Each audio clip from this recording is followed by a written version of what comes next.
Alright, guys, we're here with episode number 26. We're just gonna get right into it, guys. All good? Yep, of course. Alright. The story thus far: Barag, Kohl, Terra, and Daedalus, also known as Valor's Ransom. You find yourself stranded on an ancient and mysterious jungle island. An island seemingly ripped from another time and place. Having been separated, Valor's Ransom managed to gather all but the halfling rogue named Terra High-Hill, who has been missing since the four of you landed on this island.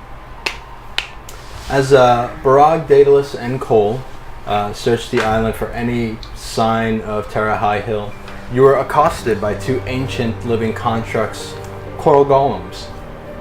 Structures that take the term living coral reef to a very real and very dangerous level.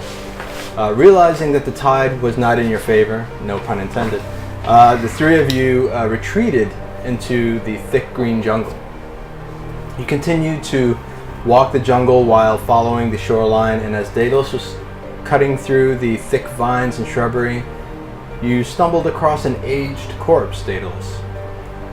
You then used your Grim Shadow gifts for the first time and was able to commune with the departed and learned that you were indeed on the ancient island of Chult. You continued to travel until night fell and you made camp for the night. It was during Kohl's watch that you were attacked by the undead. An undying hunger for living flesh driving the creature to attack in the stillness of the night. It was Daedalus, however, that saw the scale of the attack as the three of you were about to be set upon by hundreds of life-deprived zombies. The three of you quickly ran back to the beach at full dashes and found a trail. Valor's Ransom batted and flipped over rotted limbs and jagged broken teeth that hungered for your flesh. Although you saw ahead of you saw a large camp manned by soldiers both foreign and native. And as they provided cover fire, you all took refuge behind the camp's sturdy walls. You made it to Camp Vengeance, a disease-ridden refuge where most of the soldiers suffer from some sort of jungle-born malady. It is here that you learn that the dead rule the night, but the thunder lizards rule the day. As you spoke with Captain Breakbone, he tells you that 6 miles north, or south rather, there is a shipwreck that they hope to salvage materials from in order to construct small vessels to traverse an inland river back to Port Nyanzaru, which is the largest port city on the island of Chult. You agree to help the camp, and as such, they spare 2 soldiers to help you on your way, Jonathan and Stefan. And so as the sun's first light creeps over the horizon, Daedalus, Barag, Kohl, what would you like to do? I would like to eat something. Whatever rations I have. Yeah, pickings are slim. Yeah. So I will take what I can get, and then I'm going to look for Barag and Daedalus. Okay. Pickings are slim even with what you have. A lot of the supplies that you had, rations and stuff, were on the boat that sunk. So you've got a few scraps, a couple of handfuls of jerky that may or may not be edible due to the seawater. You've got about half a water skin of fresh water. So even for you, pickings are slim. They're very much rationing meals at Camp Vengeance, and they're really just a handful of grain and some meat that is probably rotted per person. So I'll ration out what I have as best as I can, and then eat that, and then try to find Daedalus and Barag. Okay. Easy enough. You guys are all kind of in the same tent, okay. Which is probably a good idea because everybody else seems to be sick or coming down with something. So you guys are kind of isolated from the soldiers that have been living at Camp Vengeance. Okay. So I tie my cloak loosely around me because I'm thinking it might be hot here. It is miserable. Yeah. It is humid. There's storm clouds on the horizon. Yeah. So I tie it kind of loosely around me just for no reason other than that I'm used to having it on me. And I nudge these two. And, well, we need to get going, I think. Time isn't on our side. I agree, but I'm feeling kind of tired, amigo. Well, maybe you should get up, walk around a bit, get your blood flowing, because it's not really a matter of choice at this point. Fine. Let's go find our friend and see if we're gonna get that right or not. We need to get those two soldiers. They're still wanting to come with us. They didn't seem too eager last night, but... Nope, but they were ordered to, so they're gonna have to. Let's get them and get on our way. Agreed. Let's get going. All right. So you guys start making your way to the main camp as you gather what supplies that you have, your own personal belongings. As you kind of go through your packs, everything seems to be there. And you go outside. The camp again is, it seems like a camp. This is the last vestiges of this camp. They are at the end of their rope. Everybody. There is no such thing as morale for these soldiers anymore. They're just not, everybody's kind of in survival mode. The only one who wants to kind of continue to push forward is Captain Breakbone. He kind of sees these sick people as just weak, but he's a dwarf and he's hardy, and that's just kind of the dwarven mentality. Is you just keep going no matter what. But so begrudgingly, he is listening to his council around him, his command council, and is ordering the salvage of this ship to try to abandon this camp, which you can tell the few times that you spoke to him, he sees as a scar on his record. He's not happy with having to leave the camp to the wilds. So we are at his location? You can go to the command tent. Yeah, sure. Yeah, I'd like to go there. Okay. So, yeah, there are, again, people are just pouring sweat. It's hot. It's humid. You hear in the distance somebody vomiting. Not uncommon. Just flies everywhere, all over this camp, even inside the tents. And as you walk in, Captain Breakbone has a large, it's not even a table, it's just a large kind of slice of a huge tree that's on smaller stumps, and you see just kind of maps laid out with little marble markers of you presume are soldiers or people kind of placed here and there. Excuse me, Captain. We're going to be on our way here pretty soon. I'd like to get those two soldiers that were offered. Yeah, that's not a problem. We have not heard from the Arakakra. We can only presume that our messages never made it. I see. So you can most certainly leave now, or perhaps wait another day. But the sooner the better. Well, I suppose I'll have to put that to a vote. You guys want to try waiting another day, take our chances, or take our chances out there? I'm gonna reach into my pack and pull out my talking head, my shrunken head, and pull the binding off his mouth. Hey, little dude! Oh, wake look up! At you, Barag. How nice to see you at 10 a.m. Good. That's all I need. And I retie his mouth, throw him back in the bag. And you put him back in there. Sure. So it's 10 a.m. I say we try to make do with what time we have. Let's find Stefan and Jonathan and Let's get moving. Time is of the essence because I don't want to face undead again. This is true. Yeah, it is pretty early, so Yeah. you would have a decent amount of time. And how long did it take to get to the wreckage? They estimate it would take about 12 hours. 12 hours. Yeah. Okay. You better leave soon. Very soon. And did we get a full rest or? Yes. Yes. Mhm. Okay, so we're back. We got everything restored, full health, everything. Okay, cool. Well, we'll be getting there around nighttime, so hopefully we can hold down the fort to at the be prepared wreckage. to camp over there. Yeah. We don't have much food, so, and I pull out my alchemy jug. So as you say that, Captain Breakbone kind of looks at you through the corner of his eye and he says, "You go out there and you hunt and you forage. That's how you survive on this island, boys. You better get used to that idea and you better get used to it fast. This is not Baldur's Gate." Aye.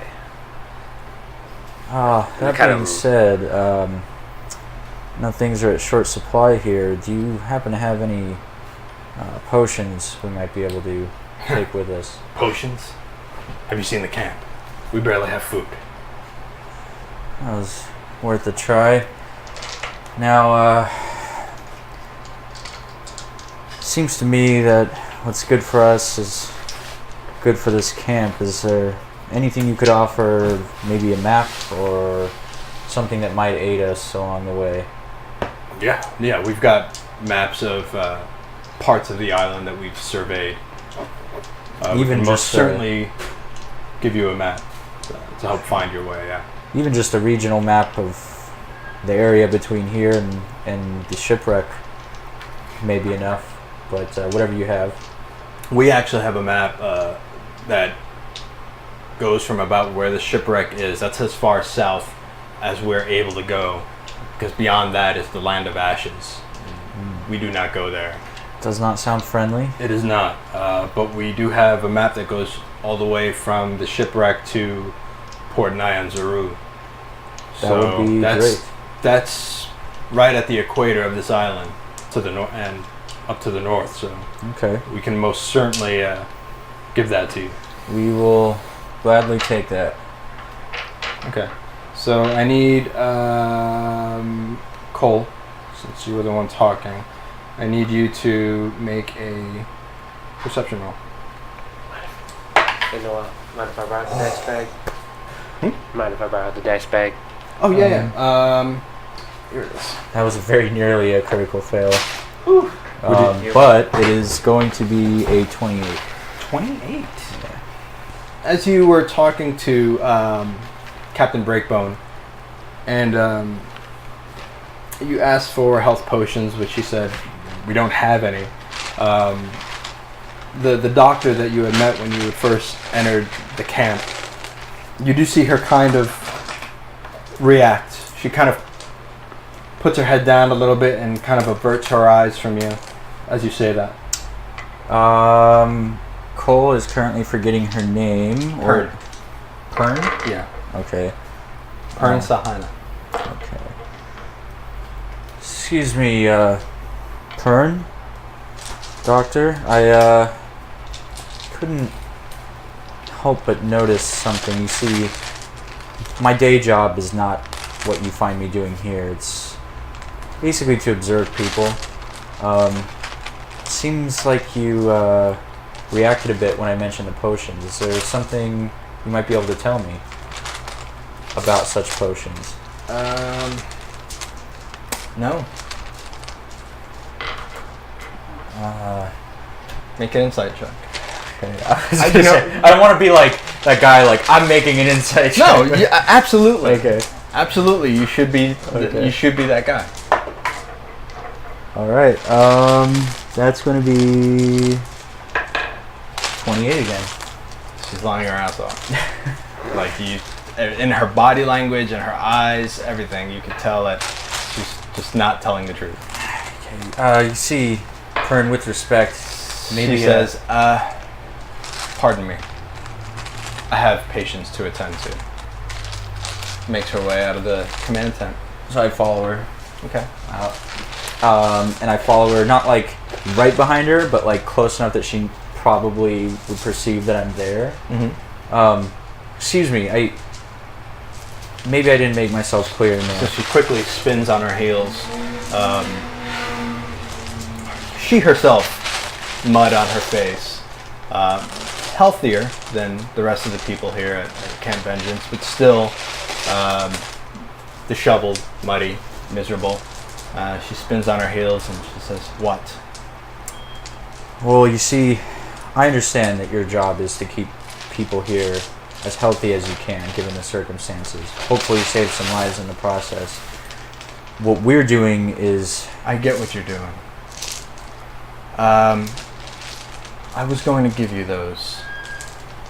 Breakbone didn't know I had them until you called me out in the command tent. Well, I must say you met me halfway there. If I was able to tell, he was probably able to tell. Oh, so I should be grateful to you. I should be thankful. I mean, maybe not thankful, Good but... luck, Tiefling. And she walks away. And, I'm going to, okay, I'm going to let her get like a slight distance away from me so that her back is facing me.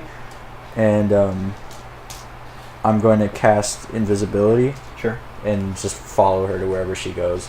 And she's going to basically where she's treating the worst of the ailments. Okay. Yeah, it's not a sanitary place by any stretch of the imagination. The cots themselves have been broken and put together, broken and lashed together again.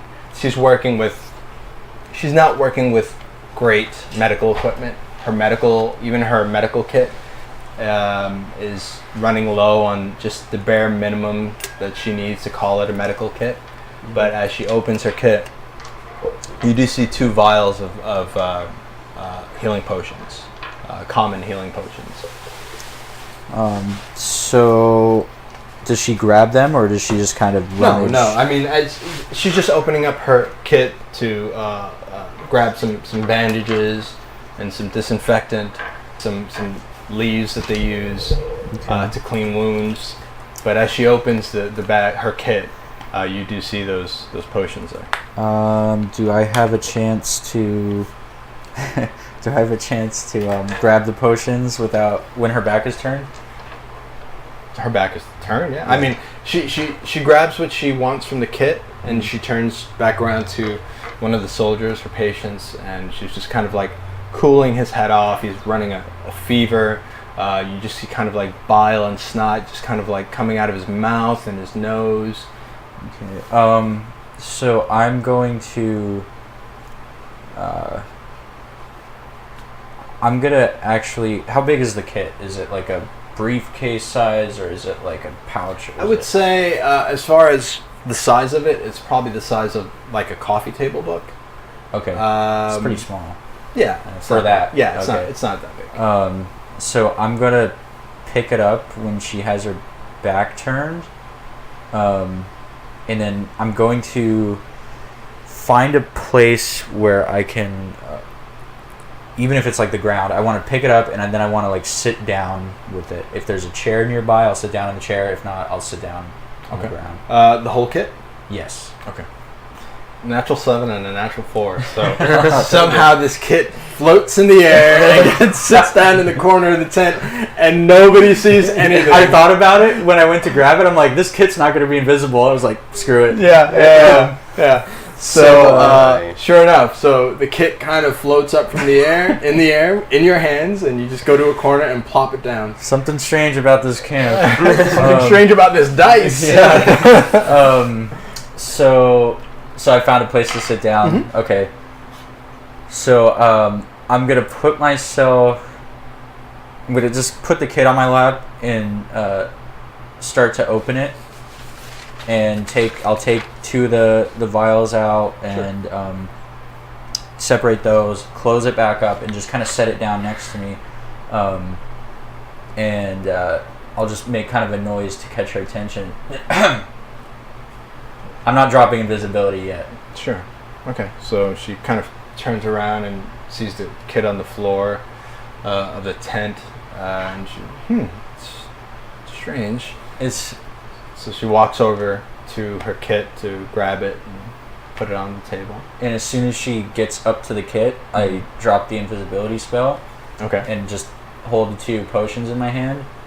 Now I assure you these would be in capable hands. So you just see her face go from like complete bewilderment to complete anger in like half a second.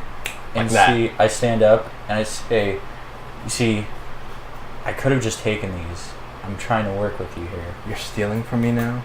Those are... No. I'm saving those for the worst cases. If I had been stealing from you, they would have been gone and you never would have seen me. I'm trying to prove to you that my intentions are decent. What kind of magic are you wielding, Tiefling? That's what some may call demonic. Demonic I magic. find that word carries a lot of baggage with it. It's so comforting. Yes, well, it is what it is. It's my lineage. Now, what I'd like to say, what I'd like to offer, is a deposit on these. Now, I know money doesn't do you much good here, but when we get back, with the equipment that we need to get to the port, you get to keep that deposit and you can buy enough supplies to help everybody in this camp. It doesn't seem like I have much of a choice. Well, I hate for you to see it that way, but I suppose it's not too far from the truth. Like I was telling the captain, what's good for us is good for this camp. You could help a couple people for a few hours, or we can bring back our supplies and save everybody here. Which is probably what I should have said to you. She just kind of like shakes her head and she's like, "You've screwed me twice now, Tiefling." Well, you know, I don't set out to offend, but I do what I must. Just comes natural. I suppose so. So she's fine. Whatever the deal is, I agree. Under duress, but I agree. Fair enough. And let me see. So I take out, I'm gonna say I take out, because I promised her enough to buy medical supplies. Not necessarily potions, because those are expensive, right? But medical supplies for the entire camp.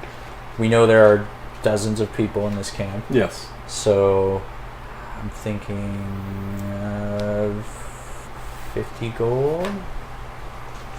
So you pull out your pouch and you start counting the gold, and she sees you pull out like a stack of 50 gold, and she's like, "That's a lot of gold." Well, I made my promise, so if these potions save our lives, it'll be a very low price to pay. I don't know what to say. I'm sorry. I misjudged you. It's okay. But perhaps in the future, you could use a little bit more foresight. Well, maybe a little more subtlety.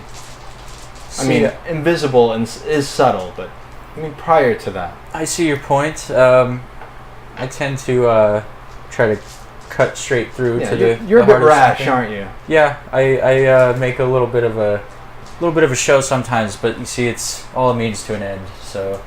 Understood. 50 gold is a lot of gold, and it will go a long way. So.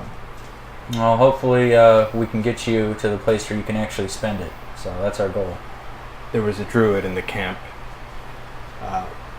He left some stuff for me. So she goes into a little jar and pulls out these small purple berries, about 6 of them, and she gives them over to you in a little handkerchief.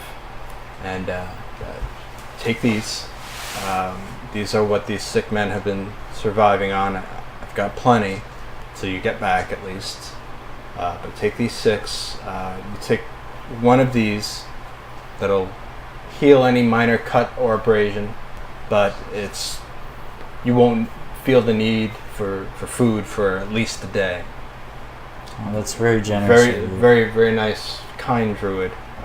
a turtle.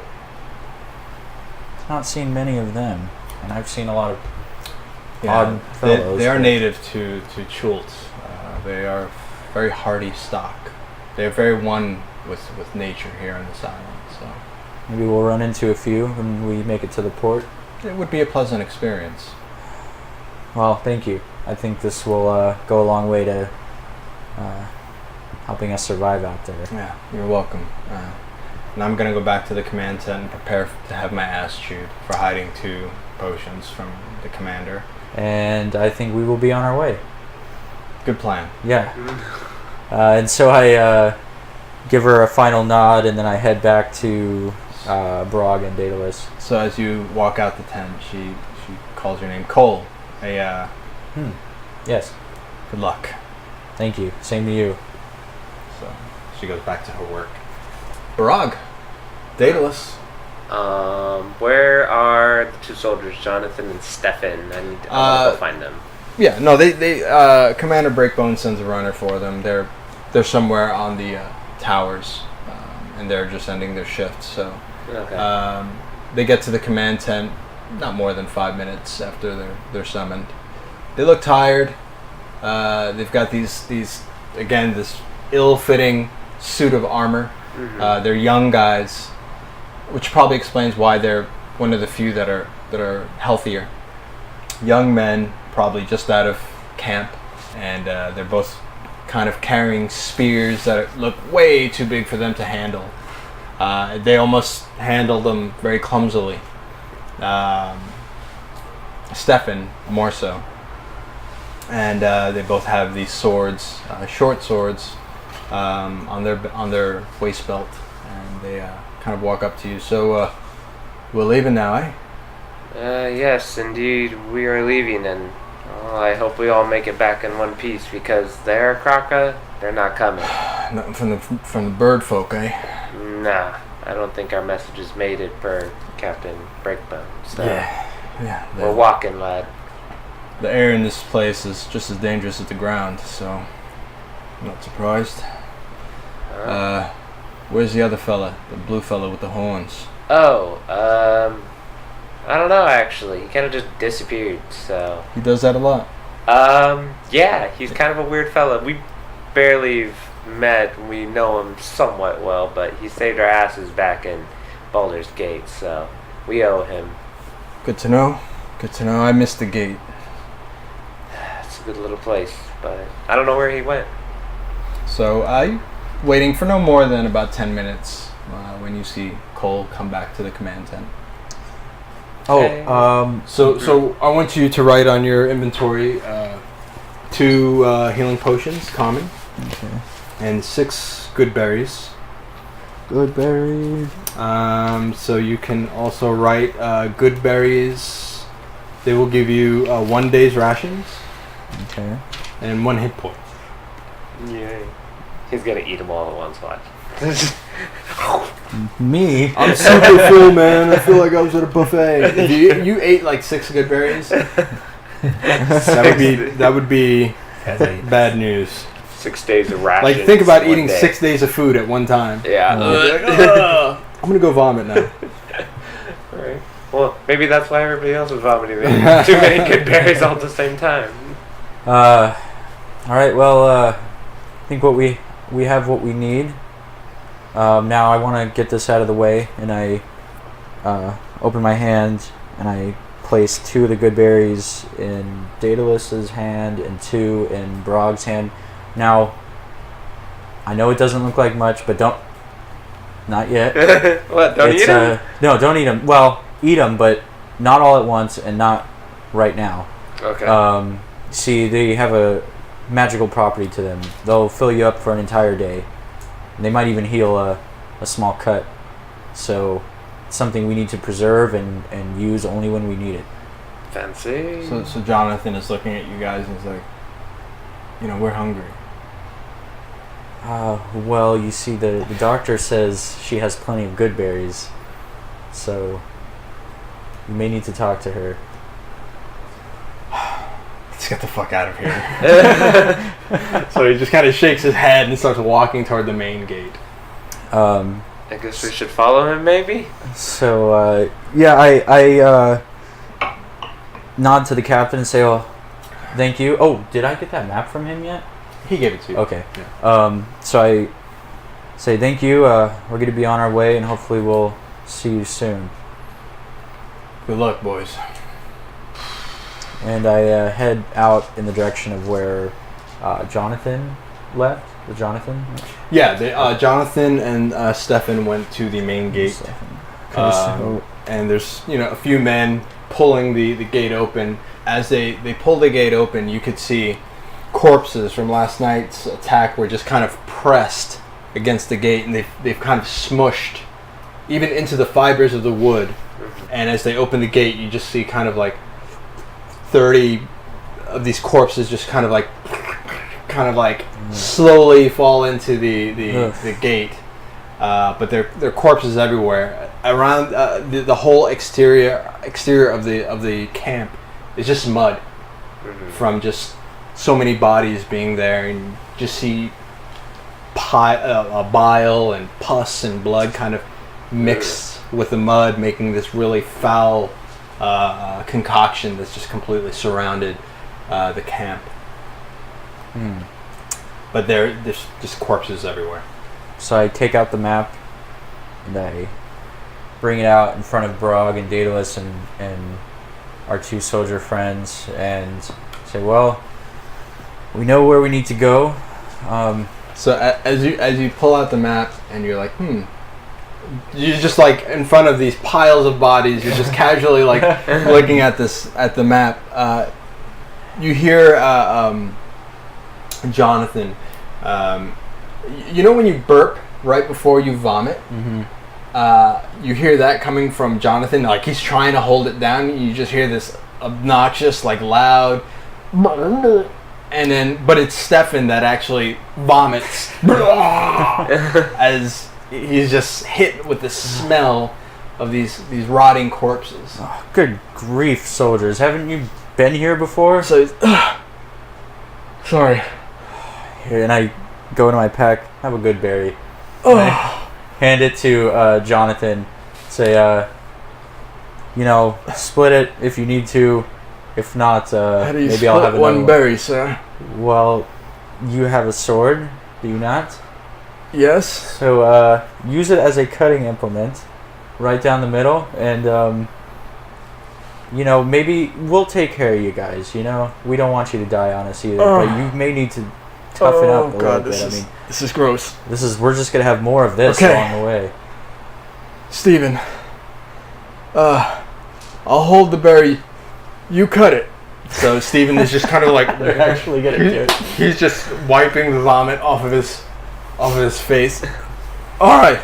So Jonathan has the berry in his hand and he's holding his hand out with the berry right in the middle of his palm, and Steven takes the sword out very, very shakily. All right. Hold still and we'll cut this berry in half. Shit. And you got it. Nothing else goes with it.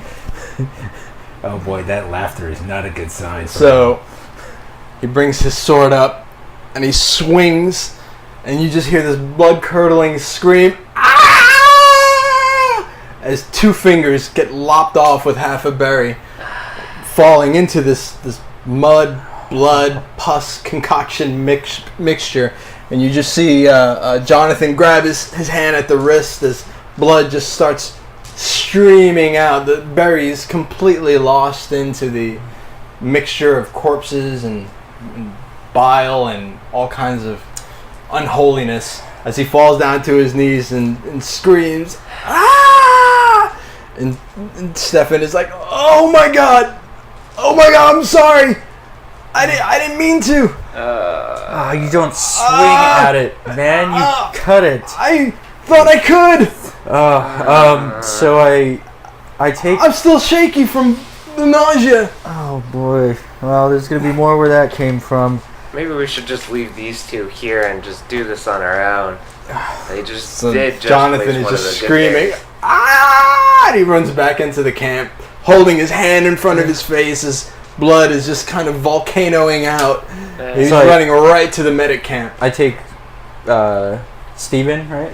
Stefan? Yeah, Stefan. Yeah. I take Stefan and I sort of put my hand on his shoulder and lead him back into the camp after Jonathan. He still has his sword in his hand and is just kind of shaking and vibrating. He's like, "Oh, was it my fault?" And I go back to, he's going to the medic area. Jonathan has run to the medic area. So I get over there with Stefan and I find the good doctor.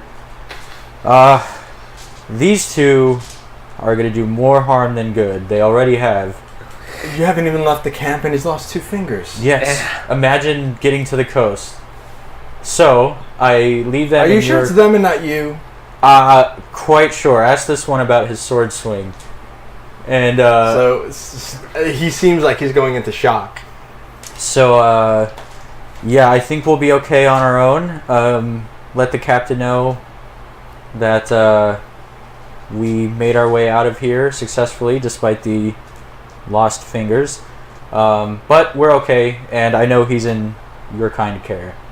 And I just turn around and walk back out the gate. as you're like making this kind of long, convoluted speech, he's like grabbing bandages and putting it on his hand and trying to stop the bleeding, hitting the pressure points. She's like, okay, I get it. They're staying here. Yeah. Yes. All right. You're a fine human being, Kohl. Thank you. Well, human-ish. And I kind of like, not run, but like speed walk out the front door. Oh, guys. You guys inspire me. Take some inspiration, guys. That was beautiful. All right, so quickly, Kohl speed walks back out the gate. Okay, let's go. Let's go. Yep. Why so quick? What's going on? Did you just see that? Yeah. Oh, I got one back safely. We want to get out of here for the captain catches wind of it. Let's go. That's not our fault. So I start stepping over the bodies. Like, yes, the map. Let's look at that. And I'm just like As we walk. navigating. Yeah. I start running, and as I'm running over the bodies, I'm just gonna start smashing heads with my feet Sure. on the corpses. You're actually the ground is so soft. You press your heavily booted feet onto the heads of these zombies, but it doesn't necessarily break them. They just kind of sink deeper into the mud as you lift your foot out. You just hear the sucking from the from pulling your foot out of the mud. Never mind. From just the suction of it. Ew. But you do your damnedest. Yeah. So you guys are now on the trail that leads directly to the beach and south. What would you guys like to do? I'm gonna nudge Kohl. Do you still have the map out, Kohl? Yes. Where?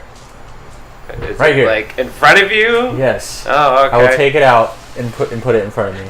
So I kind of lean over and I look at the map. Well, Okay. where'd they tell us where it was? Where's this wreckage? Right about there. And I point to There. the spot on the map that we've been led to believe this wreckage is at. So, It's about 6 miles south. it's going to take a while, but it's doable in a day. We just need to stay on course and watch our backs. Fancy. Well, let me prepare for that, and I'm gonna put away one of my swords. I'm gonna put away my luck blade, and I'm gonna pull off the shield that I still carry. Okay. And I'm gonna put my shield on one of my arms, and with the sword, so go shield and sword. Okay. And prepare for battle, I guess, then, because I don't think this is going to be a pleasant trip. I heard thunder lizards are in the Keep mix. talking about the thunder lizards. And Yeah, I'm hungry. The jungle is rife with sounds. Oof. Terrifying sounds. Roars. Nothing that you've heard before. You've heard dragon roar before, but this is not that. You can certainly tell that large creatures are traveling. Every once in a while, as you walk, you just hear the ground kind of tremble. I need everybody to make a perception roll. Oh, I think it's time for us to get a move on. Modified 20. Ah, shit. 2. 2? 11. 11? Okay. So easy enough for Kohl and Daedalus as Barag is looking down at his feet with regret not being able to crush those zombie skulls. The two of you, about a little southwest, kind of in the direction that you're heading, but not really. You're able to see through the canopy over the treetops. You see these large reptilian heads, slow moving, plodding on these long necks above the treetops. You just see maybe about a dozen of them, a whole herd of Brontosaurus moving through what looks to be an open field just beyond where you are. So as you continue moving, Never seen anything quite like that. Neither have I, and I don't want to run into them. So, Me neither. Kind of short, remember? Does it look like we're gonna cross paths with where they're going? no, they're south. They're in an open field southwest, kind of traveling, and you are going south. So Okay. they're kind of going. Well, actually, yeah. You would be crossing their path if they continue on the same course. Okay. Well, do you guys want to go a little bit further up and then wait and let them pass, if they so choose, or do you want to just keep going and see what Let's try happens? to get ahead of them, maybe. yeah, Yeah. maybe we can walk fast enough. Let's yeah. So I'm gonna start walking and try as I'm doing that to get a sense of, like the pace we're moving at. You're versus trying the to time pace- it? Yeah. Okay. I will say make a general intelligence check. Not good. Let me check something real quick.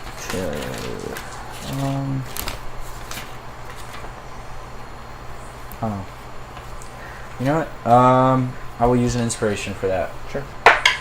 Cock die. I wish I could say that was a 20, but it's not. Okay. 17. 17. Okay. So you think you got it figured, but you're gonna have to speed up your pace if you Okay. want to beat them.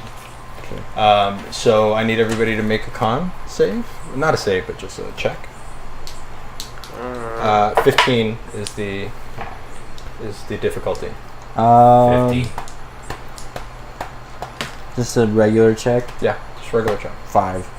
17. 17. Okay, so as you guys are kind of running through the jungle, Daedalus, or rather, I'm pointing at Barag and saying Daedalus. Barag, you use your diminutive stature to your advantage as you're kind of running through the jungle, sword and shield in hand. You're able to kind of run underneath saplings and shrubbery and small trees. And Daedalus, you use your acrobatics to your advantage. As you're running, you just kind of like one hand leap vault over fallen trees, jump onto a tree branch, onto another tree branch, and back down onto the floor. Both of you making very good time. And then as you look back, you see Kohl as he's trying to double time. His horns are getting caught in saplings, and he's like He's dropping his pistol out of one hand. He goes and picks it up, puts it back in the holster, and he's having a very difficult time of traversing the jungle. But you also know that the jungle is not a natural place for Kohl.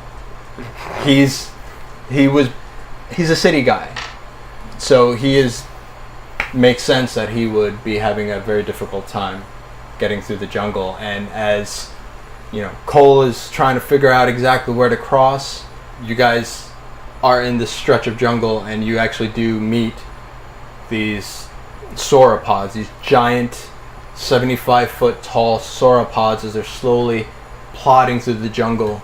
Their footsteps taking down small trees, and you can hear the cracking of the trees as these trees slowly fall down. I need everybody to make a dexterity check of 16, please, to avoid falling trees. Oh my god. Dos. Dexterity. Is it a save or is it? Just a check. Oh, just a check. Okay. 18. That's a cock die. I'm going to turn to inspiration for this. What was the DC? 16. 16. I guess. You You can know what? do it. It is a falling tree, so I'm gonna turn in inspiration and try again. Come on. What'd you roll? See, I'm looking at stats here. Dexterity. 19.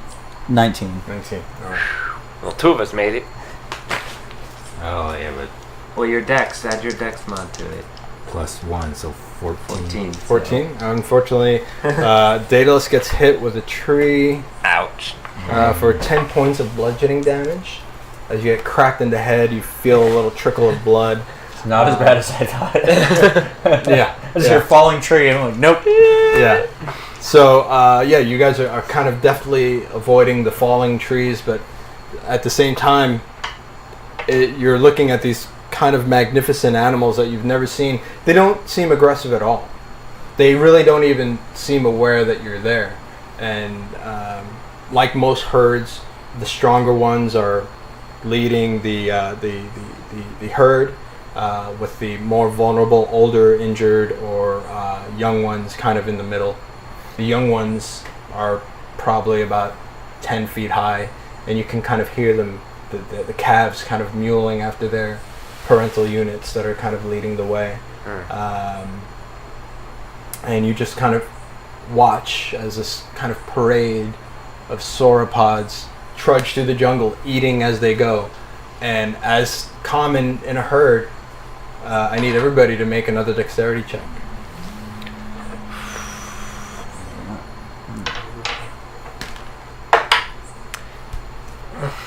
I'm just like all or nothing right now. 7. 7. Oh, with my +1. I rolled the same exact thing, so don't even worry about me. Okay, all right. So Daedalus is there kind of nursing his wound, his head, as the three of you are actually looking at this kind of majestic, beautiful sight, watching these giant creatures just kind of plod along slowly through the jungle. You know, you both kind of look at Daedalus, you see his noggin is a little worse for wear, and you kind of chuckle because it's kind of funny. And as you do that, you get showered with dinosaur fecal matter and urine from a giant sauropod. It just comes splashing down, and you're both completely covered in it. And Daedalus kind of looks over to you guys. That's what you get for laughing at me. I just like dodge a tree. Yeah. Man. I think I got lucky with the tree. It smells, and the urine is rank, and I need everybody to make a perception roll. Oh, man. 14. 14. 13, 14 as well. Okay. 8. 8. All right. So Barag and Kohl, funny enough that it is you two, as you both kind of look at each other now, completely doused in dinosaur excrement and urine. You look toward the very back of the herd, and as you do, you see a smaller dinosaur head kind of pop out from the brush. This one seems probably about 8 or 9 foot tall. The head of this dinosaur is a little sharper than the sauropods that you saw. These seem to be standing on hind legs, and they're just looking right over the brush, looking at the herd. But as you see them, they kind of, the head kind of turns quickly and spins around at you, and you hear, and then you see it go back into the shrubbery. Oh, crap. Kohl, did you see the weird looking thing over there? Look at us. So I take my cloak off. It was that kind of plain one I bought in Baldur's Gate that I put on this morning. I take it off in an attempt to shed as much of this stuff as possible. And I just kind of drop it on the ground, and I pull my guns out and kind of flick them just to get the gunk off of them. I'm going back to Baldur's Gate after this. I'll kill everybody in the guild myself if I have to. My life was easier before I met you guys. Well, yeah, probably was, but guess what? To be fair, I sought Ransom. you out, but somehow I could not have imagined And I just put my head down for a second. Yes, I did see that thing. And I don't know what to make of it. Just like I don't know what to make of this. So as you're kind of talking with Barag, you hear right by your right ear something sniffing at you. So And then you hear I just kind of slowly, like moving as little as my body, as little as possible. Sure, and as you kind of look out of the corner of your eye, Barag is to the right of you. He turns his head over to the left, and you just see this dinosaur snout, this raptor snout, like right between the two of you, kind of sniffing, and it kind of pulls away. And as you're kind of trying to keep it in your field of vision, you see it kind of violently like shake its head, as if whatever it's smelling is completely offensive to it. as it would be to most. Yeah. However, it looks at Daedalus, and you see it kind of like prepare. You see the claws kind of come out, the downy feathers on its back kind of puff up, and you see it start to bare its teeth. I need everybody to roll initiative. I knew it. Thanks, Daedalus. You couldn't get shit and pissed on too. That is going to be 23. Woo, Kohl. 4. 20. I also rolled a 4. You okay? Who has the higher natural dexterity? 17. Yeah, it's him. It's definitely not me. Okay. All right. So then Barag is third, Yay. and then we've got young Daedalus. Now there's only the one, right? At least to what we know. There's only Okay. one. As far as you know. Well, All right. So Kohl. So am I at melee to it, or has it moved away at all? You're within melee range. Okay. I take it that's where we're all standing. Yeah. At some point in the future, you may want to look at a feat. Yeah. I don't know if you know the feat that I'm talking about, but I there's a feat that allows you to use a ranged weapon, eliminating the disadvantage. okay. Well, I wanted to make sure that it's not sharpshooter, right? Sharpshooter does something No. else. Okay, No. because that's the one I do have. Okay, I will look at that for sure. Okay, so I'm going to disengage and move away. I think I got to double check, but I'm pretty sure there is. So you are going to take movement. Yes, I'm going to disengage and then take full movement 30 feet away from it. Let's put you guys on the map. I'm just going to use these for raptors for now. So you guys are kind of here. This thing. So Daedalus, you are not within melee range of it, but Barag and Kohl are, and you were just kind of watching these sauropods tread down that direction. Okay, that means I can move away. That does indeed mean you can move away. lucky. So I will get full movement away from it. Okay, so you use your action to disengage. Yes, and then Okay. Full movement, and boy, that's it right now. Okay, where are you going? Oh, we are here. Okay. Now you've got a herd of sauropods still going in this direction. You can weave your way between their legs, should you so choose. I think I'm going to back up here a little bit. 1, 2.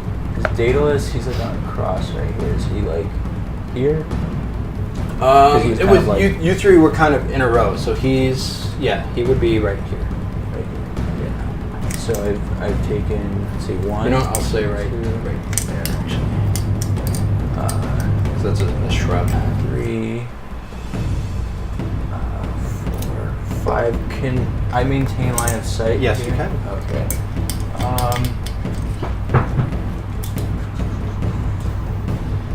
Yes, I'm going to. Oh wait, I just did 5, so 6. So that's your full 30. And I'll stay there. Okay. Is that the end of your turn? Yes. All right. So next up is going to be the raptor. So completely ignoring Barag, it's going to go 5, 10. But since it hasn't moved out of his range, though. Hasn't moved out of his range. No, he's still within my melee range, so he didn't break my melee range. Yeah. Actually, he did. Oh shit. He broke it and went back in. Okay. I was about to ask anyways when he said it. So do I get an You sure attack do. of opportunity? Good. Go for it. Daedalus read my mind. I was about to say something. It really is a it. warlock. He said it for me. Natural 19. Woo! That's a hit. Go ahead and roll damage. You know what that means? That's a crit. That is because you're a fighter. Yes. It's been a while since I rolled a natural 19. It has been a long time. Way too long. Oh, yeah. So, 6, so 13, 14, 15, 16, 17, 18, 19, 20 damage for that one. Damn. That +2. I get a +2 from the sword, too, so. Nice. That also helps. 21, you said? 20. 20. 20 damage. All right. So as it leaves your melee range, you quickly take your sword and chop it. You manage to get its tail because it was a crit. There's such high damage. The tail just comes right off. You lop it right off. You still see it kind of wriggling on the floor violently. As it spins around, you just see blood kind of like pouring out of its backside as it makes it to Daedalus. Oh. Daedalus. It's going to make a pounce attack. So I need you to make a DC 12 strength save, please. 18. Okay. Alright, so it pounces you, no damage, and you manage to not be knocked prone. That is going to actually end its turn. And so it is going to be Barag's turn. Yay. And so you said he stepped back into melee, so I don't need to take any movement towards him. Okay, cool. Perfect then. So I'm going to do my 2 attacks on him. Go for it. Aren't you holding a shield, though? Yeah, still gets an I extra still get attack. an extra attack with my sword, so I get 2 attacks no matter what. So that is a modified 20. Okay, that's a hit. And here's the second one. Natural 19. Oof, another crit. Alright, so go ahead and roll damage. Rolling damage for the first one. This thing might be dead for it could even 6, do it. 7, 8, 9, 10, 11, 12, 13, 14 damage for the first one. Mm-hmm. And 8, 9, 10, 11, 12, 13, 14, 15, 16, 17, 18, 19, 21 for the second attack. So Barag is just a picture of dwarven fury as he took that first attack of opportunity, chopped the tail off. It goes to try to get at Daedalus, and in short order, describe your moment of victory. Oh, sweet. So I'm going to swing up and chop at the neck, and then I'm going to swing down on top of the head and chop from the opposite side. Okay. So, and easy enough. And so you just see the neck is just hanging off of the body just by just fine ligaments keeping it attached as it just falls down to the floor of the canopy floor. Yeah, that was too easy. Like, kind of have my guns up, ready for action, and just Make perception roll. I already know it. 18. 18. So you see across the path, you see 2 more heads pop up, and as you kind of focusing in on them, they're focusing in on you. And behind you, you hear more movement. And the ones I'm seeing are in front of me. How far? Yeah, if you're looking across the trail, it's probably about 30 feet away. Okay, so and it's the same creatures he just killed. Yeah, same Okay. type of creature.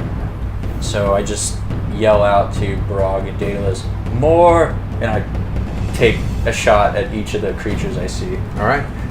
Well, right now it is Daedalus' turn. Oh, okay. Make a perception roll. Flip I see them. Well, with advantage because Kohl said more. So you know there are more out there. Now you just have to spot them. Okay, a 19 and a 15. You definitely see them.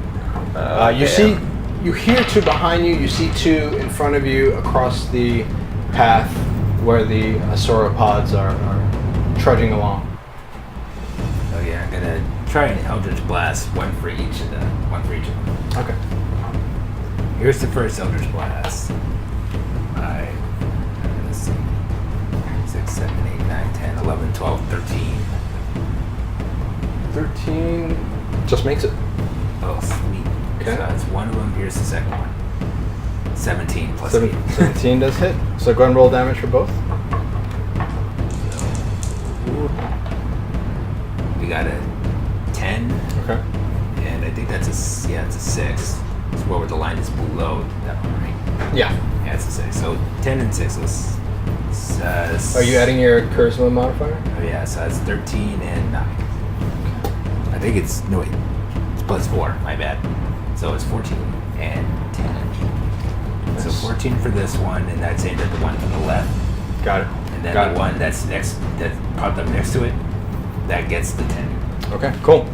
All right, so quickly, Daedalus Hartwell sees the ones that you had called attention to, and he raises his hands up.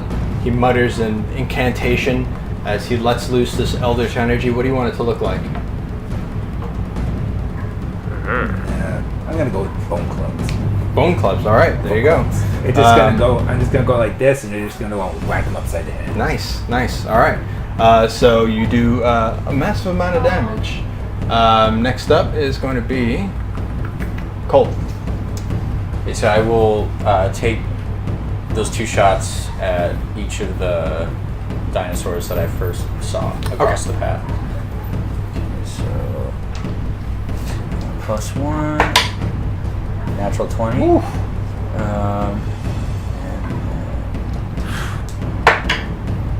And that's going to be, make sure I got this right. That's going to be 16. Both hit. Okay. So we're gonna roll damage. So it'll be double the d8. So it'll be 3d8 plus 1. Okay. Whoa. That's going to be 12. So that's. Oh, you know what? Okay. I rolled that the wrong way. So it's going to be. Has it been that long since you've D&D? No, but it feels like it for some reason. Well, I rolled it correctly, but I shouldn't have rolled them together like that. So it's going to be on the first shot, it'll be 11. Okay. On the second shot, it's going to be. I'm not adding.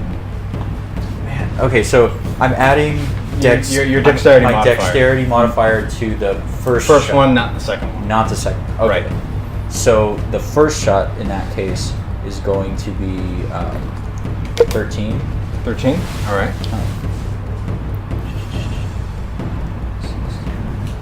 Oh no, I'm sorry, 15. Final answer, 15. Final answer. 15. Okay. The second one, amazingly enough, is going to be 2. 2. Yeah. Excellent. So you managed to splat the first one that you shot. You managed to completely destroy it. Describe how you. So I've aimed right between the eyes for this thing. So I'm just gonna catch it right in the middle of the forehead and see what happens. So as it kind of spins its head to look at you, you take your shot. Your shot goes right between sauropod legs, and as it travels across the trail and hits it right between the eyes, you just see the brain kind of like the very small walnut-like brain just kind of like explode out of the back of its skull, and it just falls down to the canopy. Well done. And you do hit the other one as well. Next up, is that going to be the end of your turn? You going to take any movement? Do I have any, like, am I aware of any being, like, very close to me? You heard something behind you. Right. So we have 2 here somewhere, right? Like across the You've path. got 2 possibly here, Okay. and you had 2 here. Okay. here. One is dead. And this one's also dead. So I'm gonna move up. Let's see. 1, 2, 3, 4, 5, 6. Okay.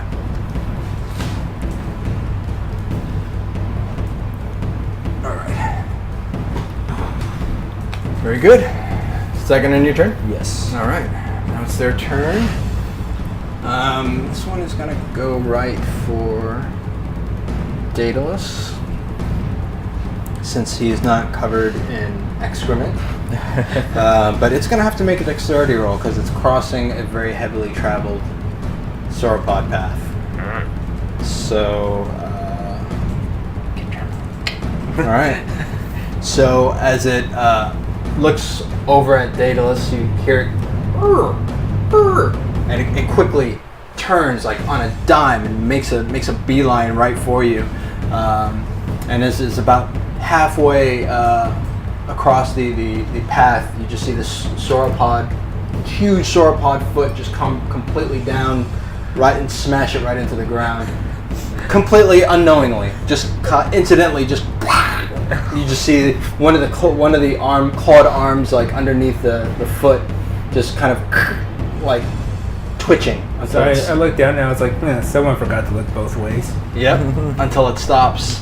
And that is going to be his turn. Now he's at 30, 40. Oh, shoot. So 40. All right. So let's go make some multi-attacks on Daedalus Hartwell. What? Oof. Natural 2, that's a miss. 14? That's it. That is an 8. So only 1 hits as you're waylaid with a tornado of bites and claws.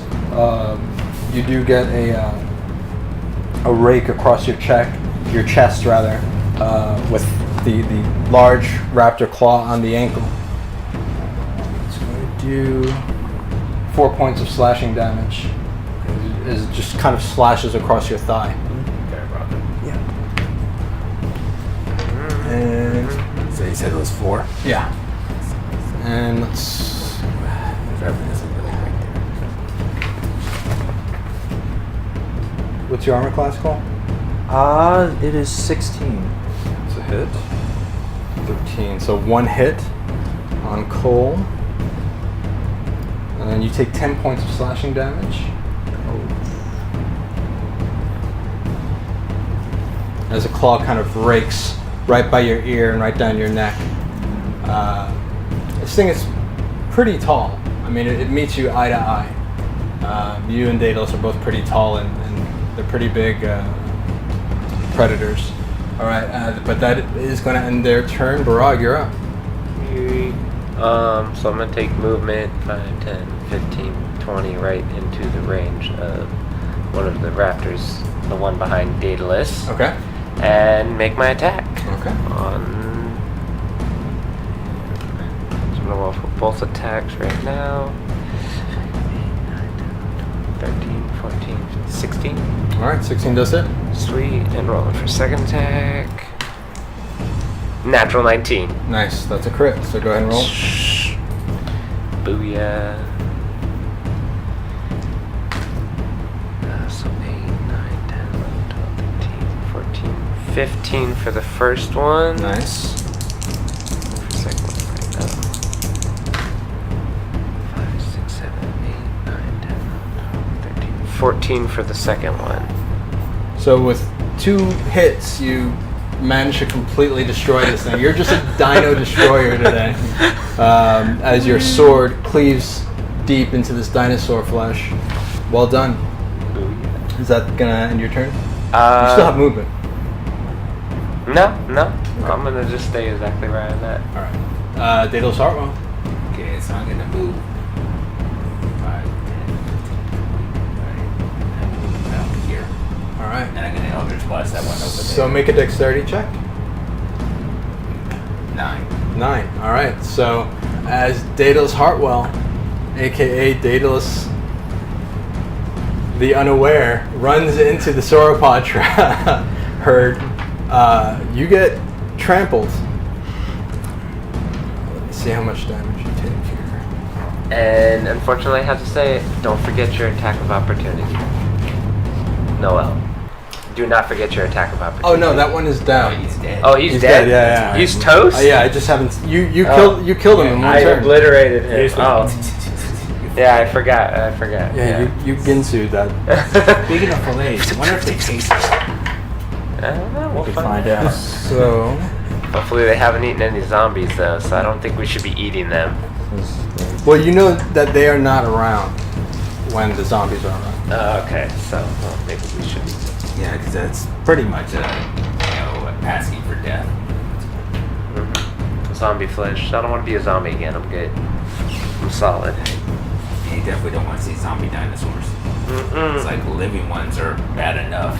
So you take 30 points of bludgeoning damage as you run out into the herd, unable to get your shot off. You hear your knee crack as you are now stuck under a sauropod. Luckily, the trail being Terra, it's not terra firma, so there's a little give and it sinks a little bit into the mud of the trail, but you are stuck under a sauropod foot. Your knee is completely shot. All right, next up is going to be, and now the herd begins to go a little wild. All right, so Kohl. This is the only one we have left over here, right? Yeah.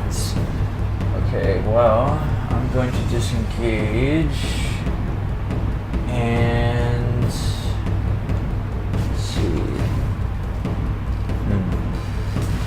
One,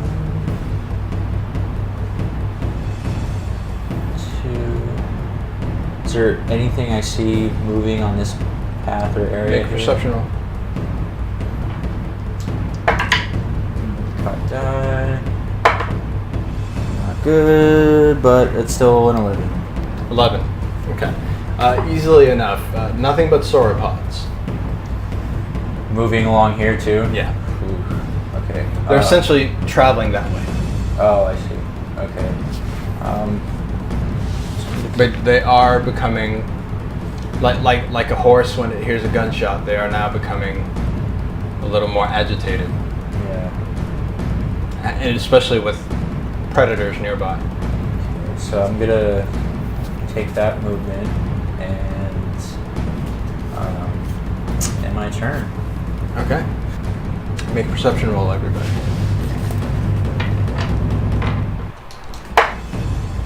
18.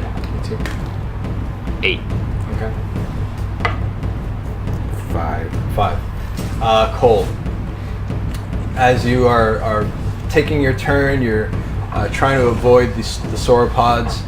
You see some of them kind of looking at your direction, perhaps in an attempt to protect their young.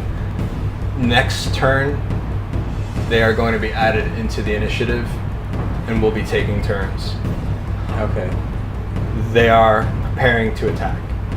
Okay. Do I? Anything and everything in that area, they are. How many of them would I like rough count then? Like. They're probably about 30. Oh. Including the young is probably about 30. Okay. So, I'm gonna spin around and just yell at Daedalus and Barag. Better get out of here quick. Why? What's going on? These big ones are gonna be coming for us too. Oh, well, we gotta kind of save Daedalus. He's under one of them, remember? Yeah, well, let's do it and make our way out of here because we don't stand a chance against them. I agree. I'm gonna start running now, but maybe you should have went and saved Daedalus. But whatever. I'm gonna run now. Well, we can discuss this later. There's some sauropods getting ready to attack us. Sure. Yeah, I'm not seeing nothing because my back's kind of to Daedalus you. is just like getting trampled. We're just over here arguing. Okay, whatever you say. He's just gonna end up like the gem underneath some dinosaurs' fucking foot. Yep. Why aren't you saving Daedalus? I don't know. What about you? Oh, I don't know. Oh, maybe because I can't move it. Like I can see like Dan and David the dinosaur. Like I was walking and I stepped on this thing and it just lifted up its foot and it's just Daedalus just crushed right there. Can you pick it off my foot? Yeah, totally. All right, so Oh my god. is that gonna end your turn? Yeah. Okay. Now it's the raptor's turn, and it is gonna go for. Hey, you know what? I'm gonna roll this. It's too close to call right now. Oh man. Seeing Daedalus Hartwell vulnerable in a position of vulnerability on the floor and injured, it sees the opportunity to seize a quick meal and sees Barag, the dinosaur hunter, is far too dangerous of a target, and Kohl being far too elusive of the target. It's going to go for Daedalus, and it's going to have to make its own dexterity check Yeah. as well. Natural 7. Ouch. Yeah. All right. So.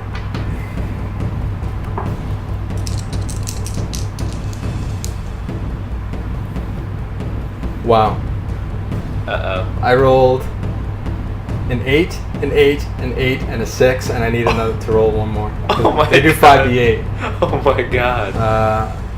So you see this raptor kind of turn and look right at Daedalus, and as soon as it gets right into the path where that's being traveled by these sauropods, it gets completely smushed into jelly. Like you see the tail kind of pop off with the force of this footfall from the sauropod, and it's literally like 3 feet from where Daedalus is. Daedalus, the sauropod foot, kind of comes up, but now you've got another problem. The sauropod herd. This is going to be a series of dexterity checks. You can run at whatever speed that you want to. You will be running at half speed due to injury.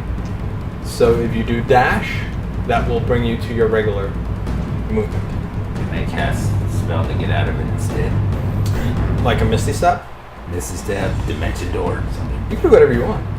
Yeah, I'm gonna see which one could take me which one could take me further? I'm gonna check on that real quick. Dimension Door or Misty Step, is that what you said? Yeah. Oh, God, I want to say Dimension Door, but let me just... You look up Misty Step, I'll look up Dimension Door. Okay. How about that? Sure thing. So when are they getting that? Are they getting added into the initiative now? The sauropods? Yes. Ah, crap. On the next turn. Next turn, Yeah. not this Yeah, turn. this was the last turn of the Raptors. Okay, so the See. next turn. Because they've been unceremoniously... I teleport up Destroyed. to 30 up to 30 with Misty Step. Slice and dice. 500 feet is the range on Dimension Door. And that's what I'm casting. Smart. So Dimension 500 Door feet, bye. right out as so what is the range that they're gonna be trampling over? You don't know yet until they trample.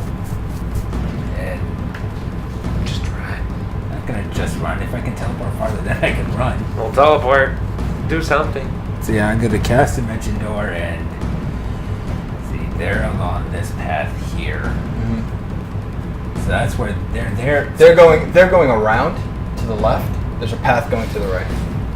so they're going like that. Yeah. So if I'm gonna teleport just like way over there. Okay. Yeah. Okay. Okay. Gone. All right. Next up is going to be Kohl. So you see Daedalus mutter an incantation. You see magic energy surround him and describe your Dimension Door.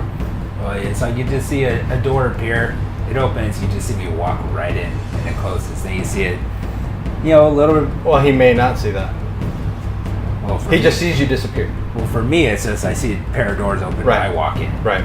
And Okay. then the doors shut, and then the other doors appear over there, and I walk in. So you guys see Daedalus vanish through this door that kind of apparates in front of him. He manages to kind of get up on his feet and kind of clumsily go in and disappear. Kohl, I didn't take my turn. you didn't take your turn? Oh, No. shit. Yeah, I'm sorry. My bad. My bad. I was like, you're right. wait. You're right. Barag, go for it. I'm gonna dash, so I'm gonna take my full 60 feet. What kind of like is this like a just a path, right? Yes. As well. Mhm. Okay.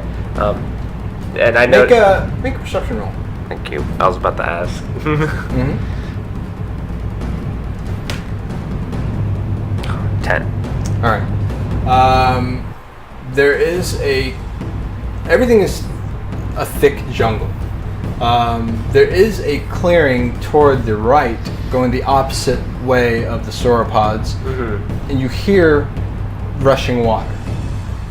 It may be the same river that Camp Vengeance intends to use to get to Port Nyanzaru. Okay.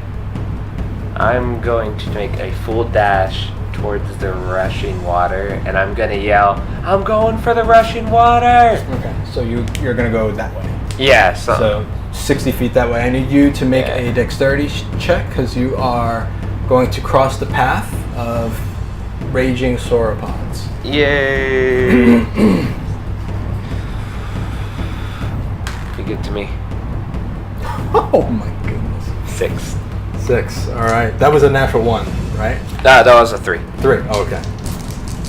That's close. Only 6. Okay. You take 24 points of bludgeoning damage. Ouch. But luckily, the earth is pretty soft where you sink in, you just kind of get under your shield because you see this foot coming down on top of you. You know there's no way of avoiding it. Yeah. So you're like, oh, screw it. You put your shield in front of you, and it stomps right on top of you, and you go deep into the mud.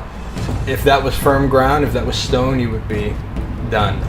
Nice. But when it lifts its foot, you're kind of like in this hole, this Barag-shaped mud hole. But you can continue your dash. All right. So now Daedalus took his turn. Kohl, Okay, you see so Barag bring up his shield as he gets crushed by a sauropod foot, a brontosaurus foot, and but he makes it out alive as you see him kind of crawl out of this hole and continue down the path. You just hear him yell something about water. So I pause for a brief moment and just like grit my teeth and just follow the same path as him, just dash. All right. Go ahead and make a dexterity check.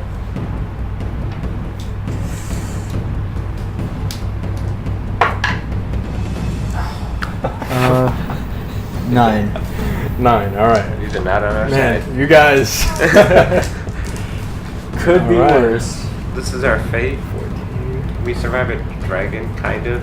So you take 20 points of bludgeoning damage. I'm here.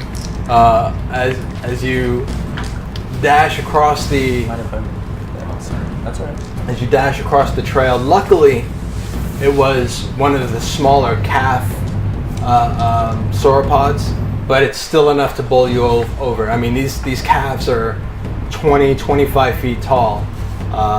Still outweigh you by tons, so it's enough to do some damage. But you do make it across. Okay. So I will say you see now that it's their turn, you see the herd run down that left path. Mm-hmm. However, you do see about 4 or 5 bull males head down the right path where you guys are. So it's just a matter of keeping ahead of them.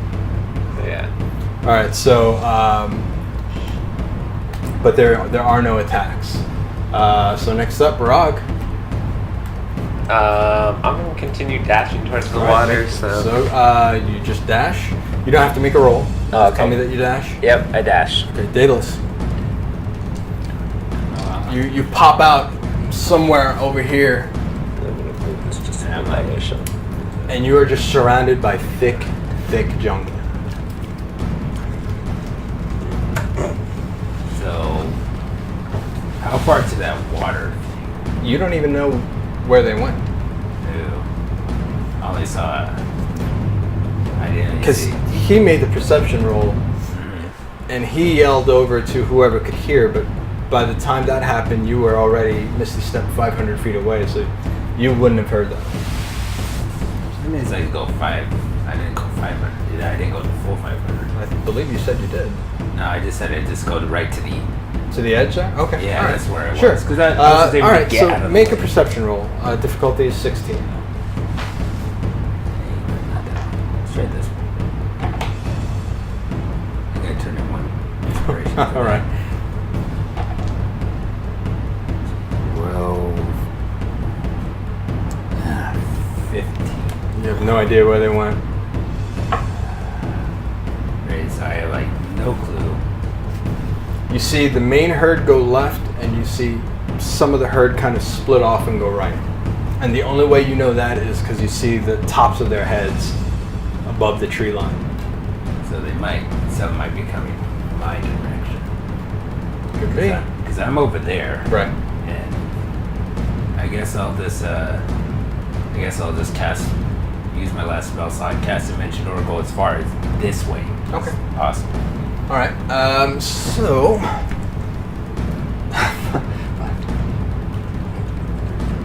So the full. 55, 60, 65, 70, 75. All right, so. I'm going. Yes, all right, so you're going to full. All right, so as you guys are running, you see a set of doors apparate right by the river's edge, and you see Daedalus Hartwell kind of pop out way ahead of you guys. Even Kohl, as you're running, you see these sauropods behind you, and then you just see Daedalus way ahead of you just pop out of thin air. Am I near Barag or anybody else at this Barag point? is pulled ahead of you. Okay, so I'm just gonna keep dashing in the same direction as him. All right. So all of you get to the river's edge now. You see hundreds of tons of very protective bull sauropods headed your way. What do you do? Are we still in initiative order right now, as far as taking turns? Yeah, they're taking their dash. Oh, okay. So they're. Oh shit. Can we get a perception on like the line that they're taking and try to get like perpendicular to that, like out of their way, essentially? You can attempt to. Yeah, I want to. I want to get out of their way. So you've got the river in front of you. You can go left or right. It's all thick jungle.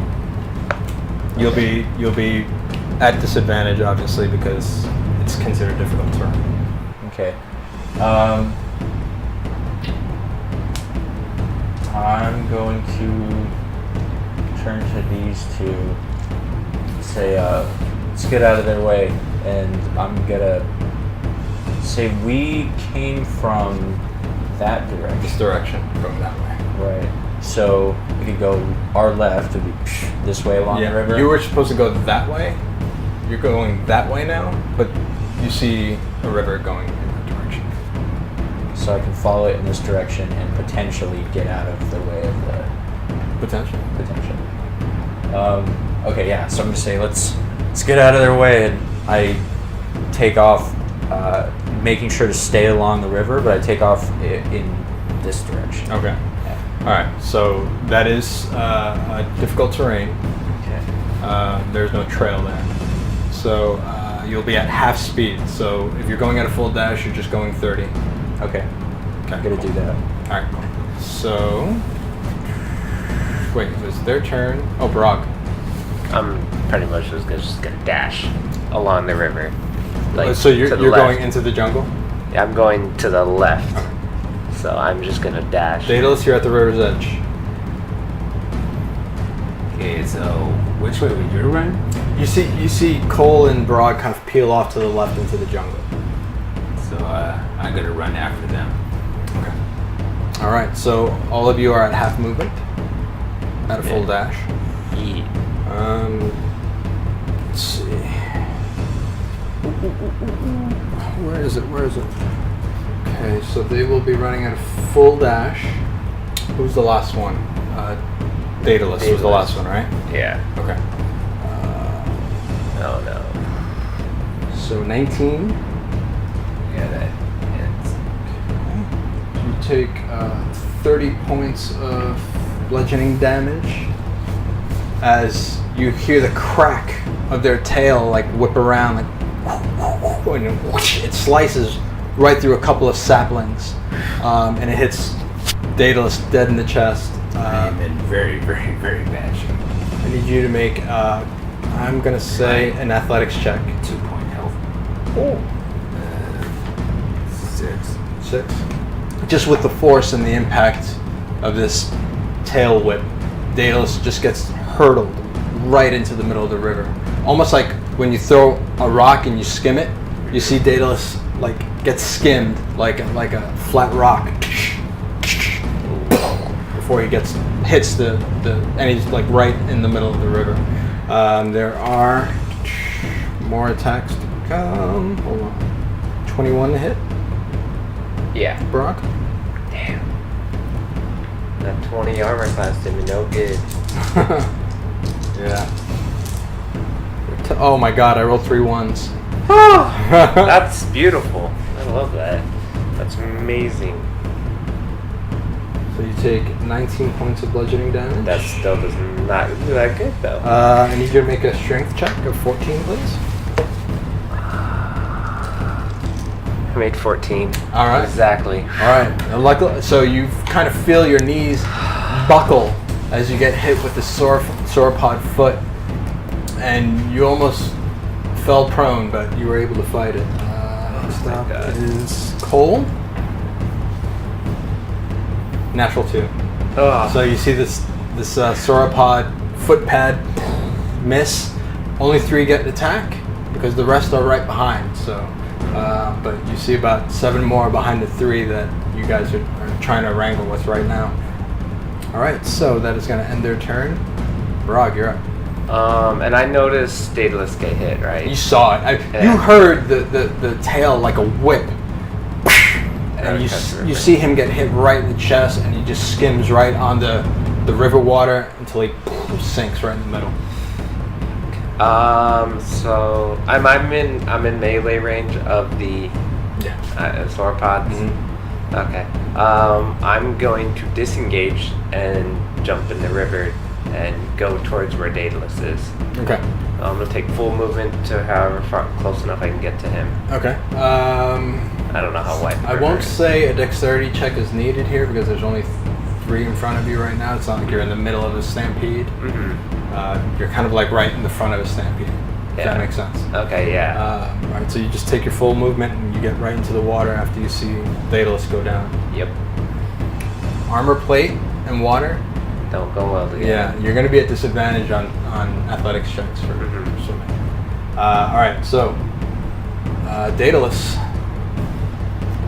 So I'm currently in the river, You're in the river. going downstream. I need you to make an athletics check. By the way, how deep is the river? It's pretty deep. Ah, that's good. I like. It's murky and hard to see. Mm-hmm. I mean, it's a river in the middle of the jungle. So. Yeah. 16. 16. All right, you are able to. Your head kind of breaks the surface of the water as you're able to stay afloat. You see these large sauropods. Some of them are now trying to enter the water. Only about 2 of them. The others, some of them are remaining on Kohl. The others just kind of stand there watching you as you guys kind of move away from them, satisfied that the herd has been protected from predators. So what do you do? Well, I guess it's I'm not going to try and go upstream because not to go back. That'd just be dumb. So I guess I'm just going to continue, hopefully right Downstream? Okay. We've got Kohl. Oh, so am I pretty far still from getting out of the path of? No, you are on their path. So I'm like. You're the last one left. In fact, you're on the riverbank in the jungle. You see about 2 of the sauropods kind of break off from the 10 that were chasing you. Some of them have stayed, and about 3 of them continue to kind of chase you away. And I've now seen both of these two get... Yeah, I mean, you saw what happened to Daedalus, but for a second, you see him go down, you don't see anything else, and then finally he breaks the surface, and he seems to be swimming downriver. The river's carrying them? Yeah. Oh. So I'm gonna do the same thing Barag did and just make a mad dash for the river and dive in. Okay. Easily enough. You dash, no dexterity check is needed because they're behind you. But you dash for the river. I need Barag and I need Kohl to make athletics checks. Difficulty is 16. You'll have to do it at disadvantage, though, Kohl. Or not Kohl, but Barag. Will do. 8. Dexterity, right? Yes. No, athletics. Oh, athletics. Which is strength. Strength. Plus, Okay. plus your proficiency bonus. Oh yeah, I make it then. No problem. I have a 12, so 12 plus my bonuses and stuff. Yes, definitely make it. All right, so everybody comes up from the water except Kohl. I need you to make a con save. Okay. Kid you not, I've rolled 4 19s this game. Yeah, that's amazing. I'm like so shocked right now. Oh man. Oh, you know how many? Yeah, you know what? I'm gonna do it. I'm gonna use my last inspiration. All right. I have such a good bonus too. I have 6 to con saves.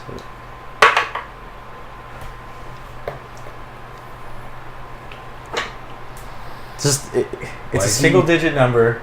Why'd you That use the is- same one over? Below 2. If Alright. you rolled badly the first time, I you need discarded it. Daedalus and Barag to make perception rolls, please. Oh, fuck.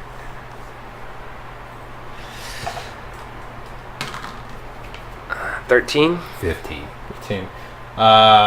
You both are able to see Kohl, and then you don't see Kohl.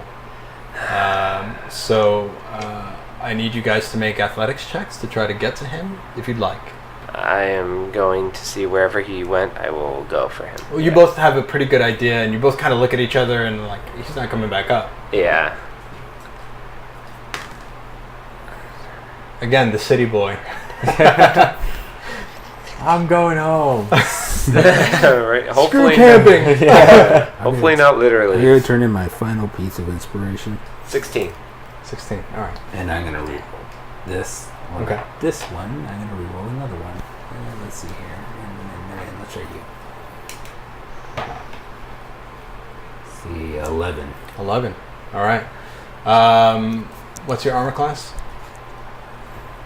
Kohl? 16. 16. All right. I will say, Barag, you're able to grab his tail and pull him towards you. So you kind of wrap your arm around him. Kohl, finally, you're able to breathe as you feel, Barag's strong grip around you. Daedalus, you try to grab for Kohl as well. Unfortunately, though, you are unable to reach him. But all 3 of you guys, as you're kind of now together in a loose group again, you see the sauropods have stopped giving chase. But the river is wild. And you hear the sound is deafening now. As you hear the rapids approach. I need everybody to make athletics checks, please. Difficulty is 18. Oh, I better use one of these I then. can do this. See, I like this green one. 18. Oh my god. 18. 18. Nice. 18. Oh, Alright, thank so God for mods. you guys are now you are in whitewater. Craggy rocks jutting out from the river. Violent dips. And you see Daedalus go down again, and you see a stream of blood. You're at 0 hit points. Make a perception roll. Well, I will say you don't need to make a perception roll with advantage.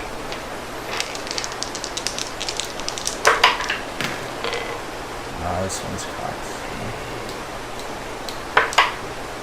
9. Gotta be kidding me. Isn't this like the second game in a row where you're rolling like complete shit? Yeah. Well, and it's amazing too because I have +9 to perception, And you're still just and missing it's the mark. still 13. Alright, 9. 9. Believe it or not, that shitty roll is enough to see. You don't see that. You see blood where he was, and you don't see Daedalus, and you're like, holy shit, you're looking around, you don't see him. Kohl, eagle-eyed Kohl is the one who is able to see him. I need you to make an athletics check. Okay. Actually, a strength roll. Okay. Go get him, boy. Strength. Go get him. Ah, 6. Alright. I'm gonna burn your I need dice. you to make a death save, Daedalus. I'm gonna melt your dice, Sean. You have to melt all of them because I'm using different ones. Alright. True, That is, true. That is one failed death save. Ah, crap. Alright. Next round, Kohl. What do I need to do? Am I choice right now? Okay. Whatever you want to do. I've been making so You can many go- saves. You can go fishing if you want. Seems like that would be in poor taste. Remember that time I died and you just went fishing? Yeah. Okay, so can I make another attempt to reach Daedalus? You can try. Okay, yeah, I'm gonna do that. So that one was Strength check. strength. Okay. Come on. 13. Unfortunately, no.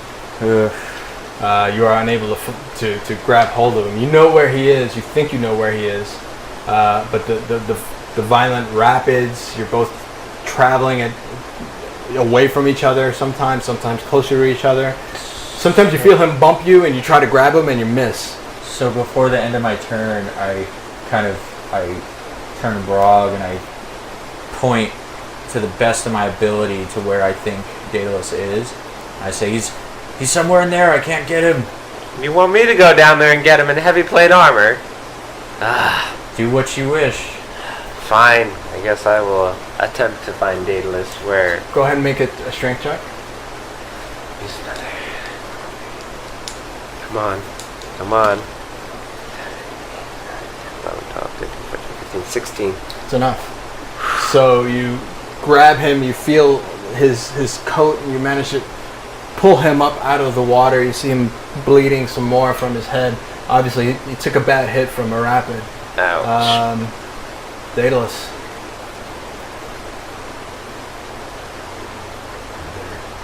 Yep. Another fail. That's the second fail. Oh, damn. Is it back to my turn? Back to your turn. Am I able to attempt to like grab onto him and swim to shore with him, like drag him? You can. Okay, and I say to Barag, can you give me a hand here? We gotta get to shore. And Take an arm. and so I. It will be at disadvantage. Okay. You're heaving a unconscious person in whitewater rapids. If I could impose a double disadvantage, I would. But there's no such Be thing. happy with that single. Yeah, disadvantage. yeah. Single. Yeah. It's a gift from Gary Gygax that it can't be imposed more than once. Gift with Yeah. Gygax. I have to also roll, right?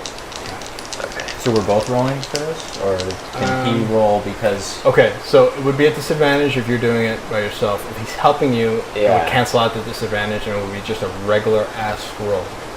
Okay, so that's So this would be a group task then. yes. Yeah. Whoever has the higher strength would roll the feat Him. at regular. Okay. Also one with the better luck. Well, So that's 16. 16 is what you needed. That is exactly what you needed. All right, so you guys make it across. Whew. That was Barag's turn. Did you want to do anything else on your turn? Well, I guess you can't because you were helping with the feat. Yeah, so Daedalus. say a little prayer.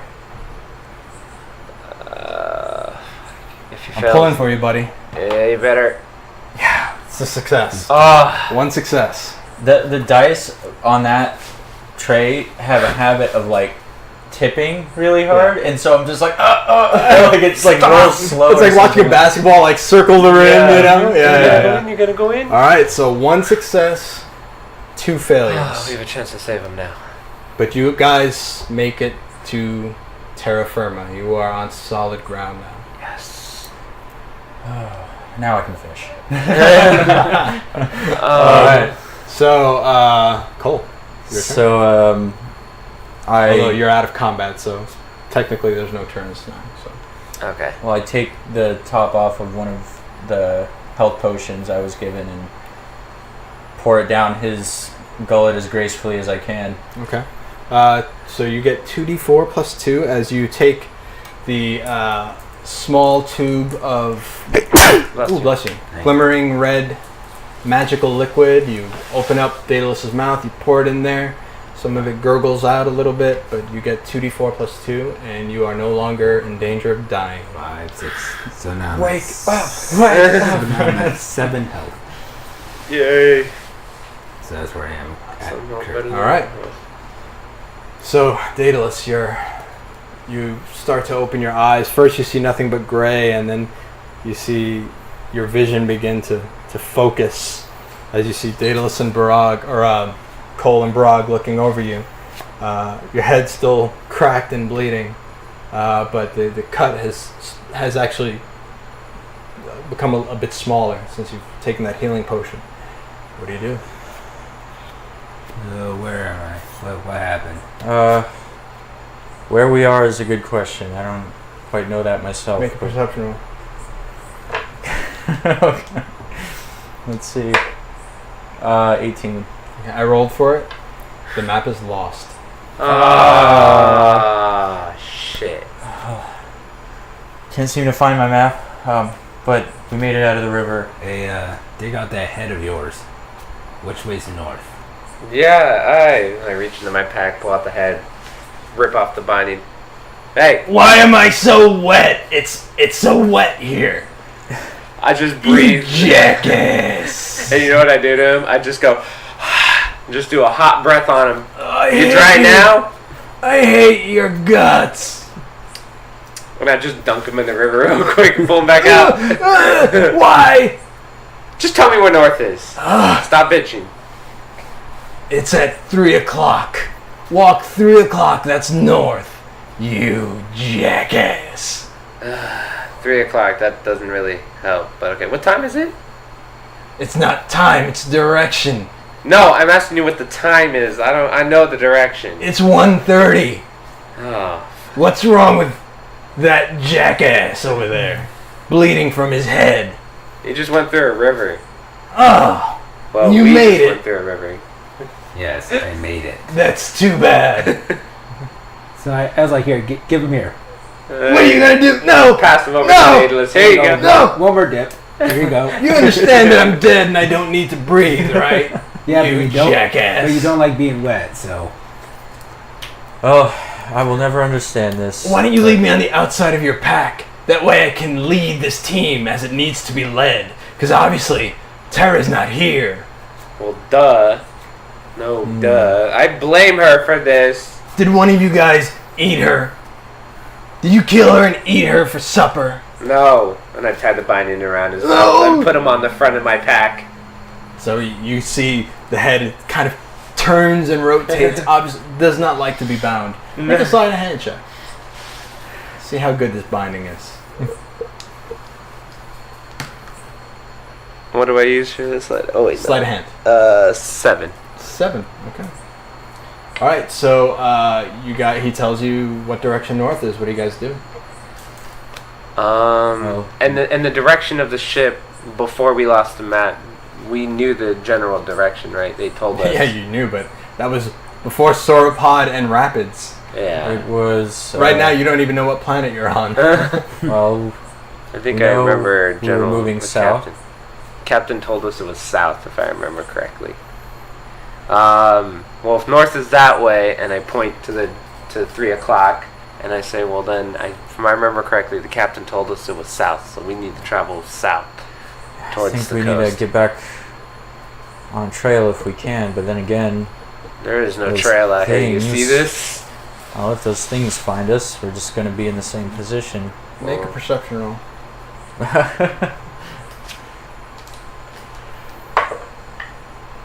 Modified 20. The jungle is alive. Ugh. Sounds everywhere. Every once in a while, you'll hear a shrub or a tree kind of like rustle. Sometimes it's close, sometimes it's far, and sometimes it's small, and sometimes it's not. I think Just to keep moving. maybe we need to take a rest for a little while. We don't need to set up camp, but I think we've all taken a few hits that we need to Yeah. recover from. But we get in much more than a short rest right now. There's night's gonna come alive, and we're gonna have to deal with the undead. So we either trudge on and keep moving. And luckily, I think those sauropod dinosaur things, they were on the other side of the river. So as long as we stay on this side. I'm willing to take the chance if you are. I need you guys to make a perception roll.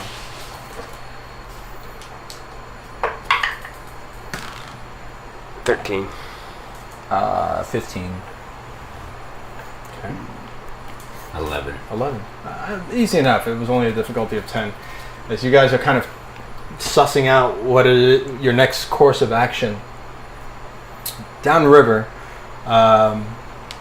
you see kind of a plume of white smoke, and it gets closer and closer, and you see something kind of just skimming the surface of the water. And you see a gnome, and there's actually two, a male and female. The older gnome has got kind of like mutton chop beard and mustache, balding on the top, but he's got kind of like that crown that goes around the side and the back of hair. Wearing basic kind of leathers, not armor, but just kind of like a leather jerkin to kind of keep the moisture off of him. And the female looks to be younger, probably his daughter. You can surmise by the difference in age. And the skiff that they're riding seems to be powered by something you've never seen before. It's just generating this plume of white smoke. It seems to be made of some sort of brass. You're not quite sure. Some sort of shiny metallic material. And they kind of spot you as they're just making their way over the rapids onto kind of gentler waters. They kind of spot you, and you just see kind of like signs of natural living. You see kind of like animals kind of being tanned on the deck of this small ship. Little carcasses kind of hanging, probably for market. A lot of fish kind of being piled in different piles. The ship isn't big. It's probably maybe about 20 foot total. But you see them kind of signal over to you. It's dangerous in the wood. Are you soft in the head? Oh. Well, one of us is, and I point to Daedalus. Oh, yes, he's soft in the head. He's got red. I like that. I pick That's up funny. a pebble and I throw it at the rock. All right, make a ranged attack roll, dexterity. Natural 20. Knocks him into the river. Can I move? Can I dodge? He hit you. So yeah, where would you like to hit him with the pebble? Just like on the chest area. Because I don't want it to be lethal. I just want to throw it in place. Yeah, that was a nice hit though. So bangs off your armor, right dead center. You guys, you should leave the jungle. They're large sauruses. They like to kill you. Yes, it almost happened. We tried our hand with the river, but that didn't work out either. You need one of these. Well, and I approach a little closer. What sort of mechanical contraption is Steam power. that? Steam power. I'm a genius. Oh, that's something else. Yes. May I take a closer look? You'll have to. We'll dock. How about that? Sure. So you see the small little dinghy kind of come to the shore, and the female gnome stays on the boat. With the older gnome kind of greets you. I'm Basil. What are you doing here? I'm fishing the river, finding what I could find to take to market. Trying to locate a shipwreck on the coast. Lots of shipwrecks. Yes, well, there's one specific shipwreck that we need to find. Trying to gather some supplies and make it back to a camp where some of our friends are. Supplies that you need. Why don't you just go to Port Nyanzaru? Yes, well, that's It's the just ultimate. right up the river. It's the ultimate goal. Trying to That's build. where I'm going. Whoa. If we paid you, do you think you could take us? Of course, I could take you. Of course. How many? You'll have to, of course. I'm not going to ask you for money, but you'll have to pay for passage and labor if you don't mind. I don't think we'll mind at this point. Anything other than the river and us floating in it. Okay. My daughter's name is Elsie, and we'll go ahead and take you up there. We're just on our way to market. Awesome. We live off the river. Now, is it possible that we may be able to make one stop along the way and pick up an additional person? I can't. Have you heard about what happens when the sun goes down? We've witnessed it. Yeah. If we continue to up this river at the current rate of speed, we'll make it right before that sun sets. And I don't want to be caught out here when the dead awaken. It's fair enough. I guess we'll have to send back for the folks at the camp. I agree. We will have to depart and do an expedition of our own back down the river. What camp? Are you talking Camp Righteous? Camp Vengeance? Camp Vengeance. Vengeance. That place is long gone. I mean, in my opinion. Well, I'm sure there are people there, but... There's folks who could still be helped, we think. Alright, so send for help, yes? Plenty of people. Yes. Local Chultans will be more than happy to help. They are a very gracious host. I think when we get to the port, we'll send some vessels to evacuate the camp. Sounds good. Maybe for a nominal fee, I might help. Sure. Be willing to discuss that? Yes. Now, what might it cost us to get from here to the port? Just a little fishing. Alright. Sounds Okay. Fishing it is. Sounds good to me. Pretty good at it until he came along. It looks like you've been used as the bait. Well, yeah, but when you're fishing out of a pond in a halfway village a while back, I did catch a legendary fish until he pushed me into the little pond. Poor sportsman, is he? Yeah, he caught a minnow. Oh, maybe we'll make you walk then. So he just kind of winks at you, very playfully. Come on board before, Yeah, before more sauruses come. Yeah. How I don't large want is the that. ship, roughly? About 20 feet. Okay. I mean, you all can squeeze on there, but he's already got a pretty large assortment of fish. Some fish pretty common, some fish you've never seen before. Some of them look reptilian in nature. Some of them look like they've got, bony outside skeleton, like armor. No real teeth, just like plates that kind of scissor their prey. But he's got some poles. Okay. So I use live bait here, so just go ahead and hook up some live bait to that line, start fishing, and I'll continue upriver. Okay. Sounds good. So I go over and I grab a fishing pole and I hook up the live bait. Same here. All right. There will be 3 fishing poles. Sweet. One looks really good. One looks The other one looks like it's been broken and repaired several times. I grabbed a good one. First Alright. thing. Oh, we can't like draw lots. At least make it fair. Nah. I walk away. I'll stick with whatever one I get.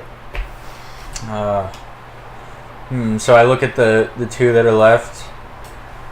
Well, you did just survive quite an ordeal here, and I hand him like the decent looking one. Thank you. Maybe Alright. maybe we'll switch. Yeah, sure. We'll see how it goes for us. Yeah. All right, so you guys are going to cast 3 times. You get +1. Sweet. You are at just 0, and you're at you're at 0, and you're at -1. Okay. So to catch a fish, it is going to be a sleight of hand difficulty check. Is going to be on this particular river, 14. 14. Big money, big money. And cast 3 times, right? Yeah, this is just the first cast. Okay. 16 first cast. 12. 12. Okay. 14? Yeah. 14. All right. Yeah. So, Daedalus catches the biggest fish. Kohl, as you bring in your hook, your bait is falling completely off the hook. And you do catch a respectable fish. Yay. But just like in that halfling village, It's like, see, I told you. Daedalus is like the fish whisperer, guys. All right. So second cast. I'm just warming up here. That's gonna be Cock that, Kyle. 15. 14 again. This time we did a 6. 6. All right. So both of you bring up some pretty decent sized fish. You bring up an actual old rusty dagger. I was like, maybe I'll surprise Terra with this if we ever see her again. Good enough. Maybe. So Sounds a little sinister. Maybe I'll give this to her Yeah. while she's asleep. In the back. maybe she could be working into another one now. Yeah. All right. Someone else. I don't So know. I put that into my bag. Last cast. See, it's only getting better. That's not. What'd you roll? The A 1? critical fail. All right. Oh yeah. 21. 21. A 7. 7. All right. Kohl is the only one to come up. He comes up with the biggest fish of the day. Barag. Make a sleight of hand check. Hopefully I don't lose this dude's pole. Yeah. You can kill me. I'll get kicked off the boat. What was it again? Sleight of hand? Sleight of hand, please. 7? 7? All right. So, as you cast out this final line before you hit Port Nyan Zaru, Daedalus and Kohl both cast. You throw your hook in line with a little cork bobber. You throw it out there, and it just completely slips right out of your hand, and you see the whole pole like in slow motion. You just see it bloop right into the river, So I just set my which pole down. which happened to be his best pole. Yeah. I just set my pole down and just walk away to the other side of the ship, like 20 feet away. So it's like really, really swept away. Like there's no hopes of maybe I can cast Mage Hand and try. Sure. So I'm gonna cast Mage Hand and see if I can make a grab for it. All right. Go ahead and make an athletic check. No, we'll say sleight of hand check. Sleight of hand. 20. Natural 20. So as soon as Barag, the pole slips out of your hand and boop goes right into the river, you're like, oh shit, and you see this ethereal magic hand go right into the river, grab it, and then pull it out. So I have it bring it back to me, I grab it and I put it down on the deck before anything else happens to it. All right. I look around very awkwardly. Thanks, Daedalus. I whisper and I kind of just shuffle away. Good thinking, man. That's an No inspiration. problem. I shuffle away real quick, Yeah. following Kohl to the other side of the boat. Yeah. You're not a good fisherman. Apparently not. All right. So you guys come up to a bend in the river, and as you go around the bend, you see the first signs of civilization. Oh, that's a glorious sight. It is a glorious sight. You see these beautiful for lack of a better term, buildings. Not really buildings. It seems like almost made of like an Adobe style building. It seems to be made of a lot of clay, natural fibers that are kind of pressed together. Busy. Chultans, very dark skin, curly hair, a lot of them wearing like a cloth wrap on their head, around their head to keep themselves cool. Sandals for the most part. Every once in a while you'll see somebody from the gate, Baldur's Gate. But it is a hotbed of activity. There is a market, and you see pastel colors everywhere. Everything is painted with these beautiful pastel colors. The buildings, specifically, these beautiful murals of dinosaurs, animals. You see going down streets as you start to as Basil begins to tie off the ship. You see like just sheets of beautiful cloth, multicolored cloth, just covering the streets to keep heat off of people. You know, going from one building top to another building top. Everything made of wood. There's nothing really industrial. There's no finished steel or iron edifices of any sort. These people have used the natural world around them and have built a city, a beautiful city, which is impressive. So Basil, well, here we are, Port Nyanzaru. This feels good. This entire time it's felt like we've just been in the middle of a... It's like one trouble after another. Yeah. Well, there's really only one place to get anything to eat decent. One tavern, plenty of, little stands to pick up food and whatnot. Nice. But Any weaponsmiths by chance around here? well, a lot of spears used made of wood, arrows, bows, things like that. That's about as advanced as they get. Not like in the Fey Room. Yeah. Well, does that tavern have somewhere we can bed down for the night? Oh yeah. Oh, Yeah. good. But first, I think we need to seek out some help for our friends in Camp Vengeance. Okay. Agreed, boys? Yes, let's see if Sooner we the get better. help sent their way first, and then we'll look after us. Well, there's Aye. a small contingent of Flaming Fist mercenary guards. They're here. I'm sure you'll be able to find them, and they can get the appropriate help to Camp Vengeance that it needs. Probably not tonight, of course, but Well, the sooner the better we talk to them. They can probably get there as soon as possible. indeed. And I'm gonna give them a gold coin for any troubles. Sure. So just go ahead and mark that off your inventory. Yeah. So And, he looks at the gold coin, kind of bites it, make sure it's authentic. Thank you, lads. Good luck in whatever you're doing. Well, thank you for Yeah, bringing thanks us up for- the river. Yes, thanks for the ride. Yeah. Stay out of the jungle. You will be eaten. Day or night. It's dangerous out there. Alright. Very dangerous. And get your head checked. I will. Alright, so what do you guys do? Wow. You are on the pier, and Okay. Port Nyanzaru is in front of you. It's a large city. No paved roads or anything like that. It's tightly packed dirt. Mhm. You see a bunch of stands on the left and the right side of the streets.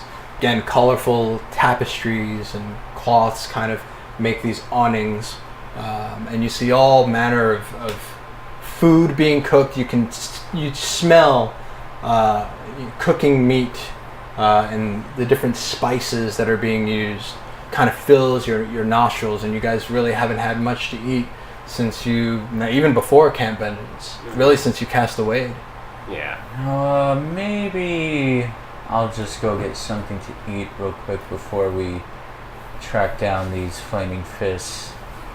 I mean, it all Aye. smells pretty good. I think I'm gonna grab a quick bite too, and then we can just walk and eat at the same time. I second that notion. Find something portable. Nothing's gonna beat gator steak, but you know. That was a good gator steak. That's That's Sean saying that, by the way. I was gonna say. What gator steak? But yeah, let's go. So get they're some telling Kohl of the gator steak, and Cole's like, "We don't need that in the city." Yeah.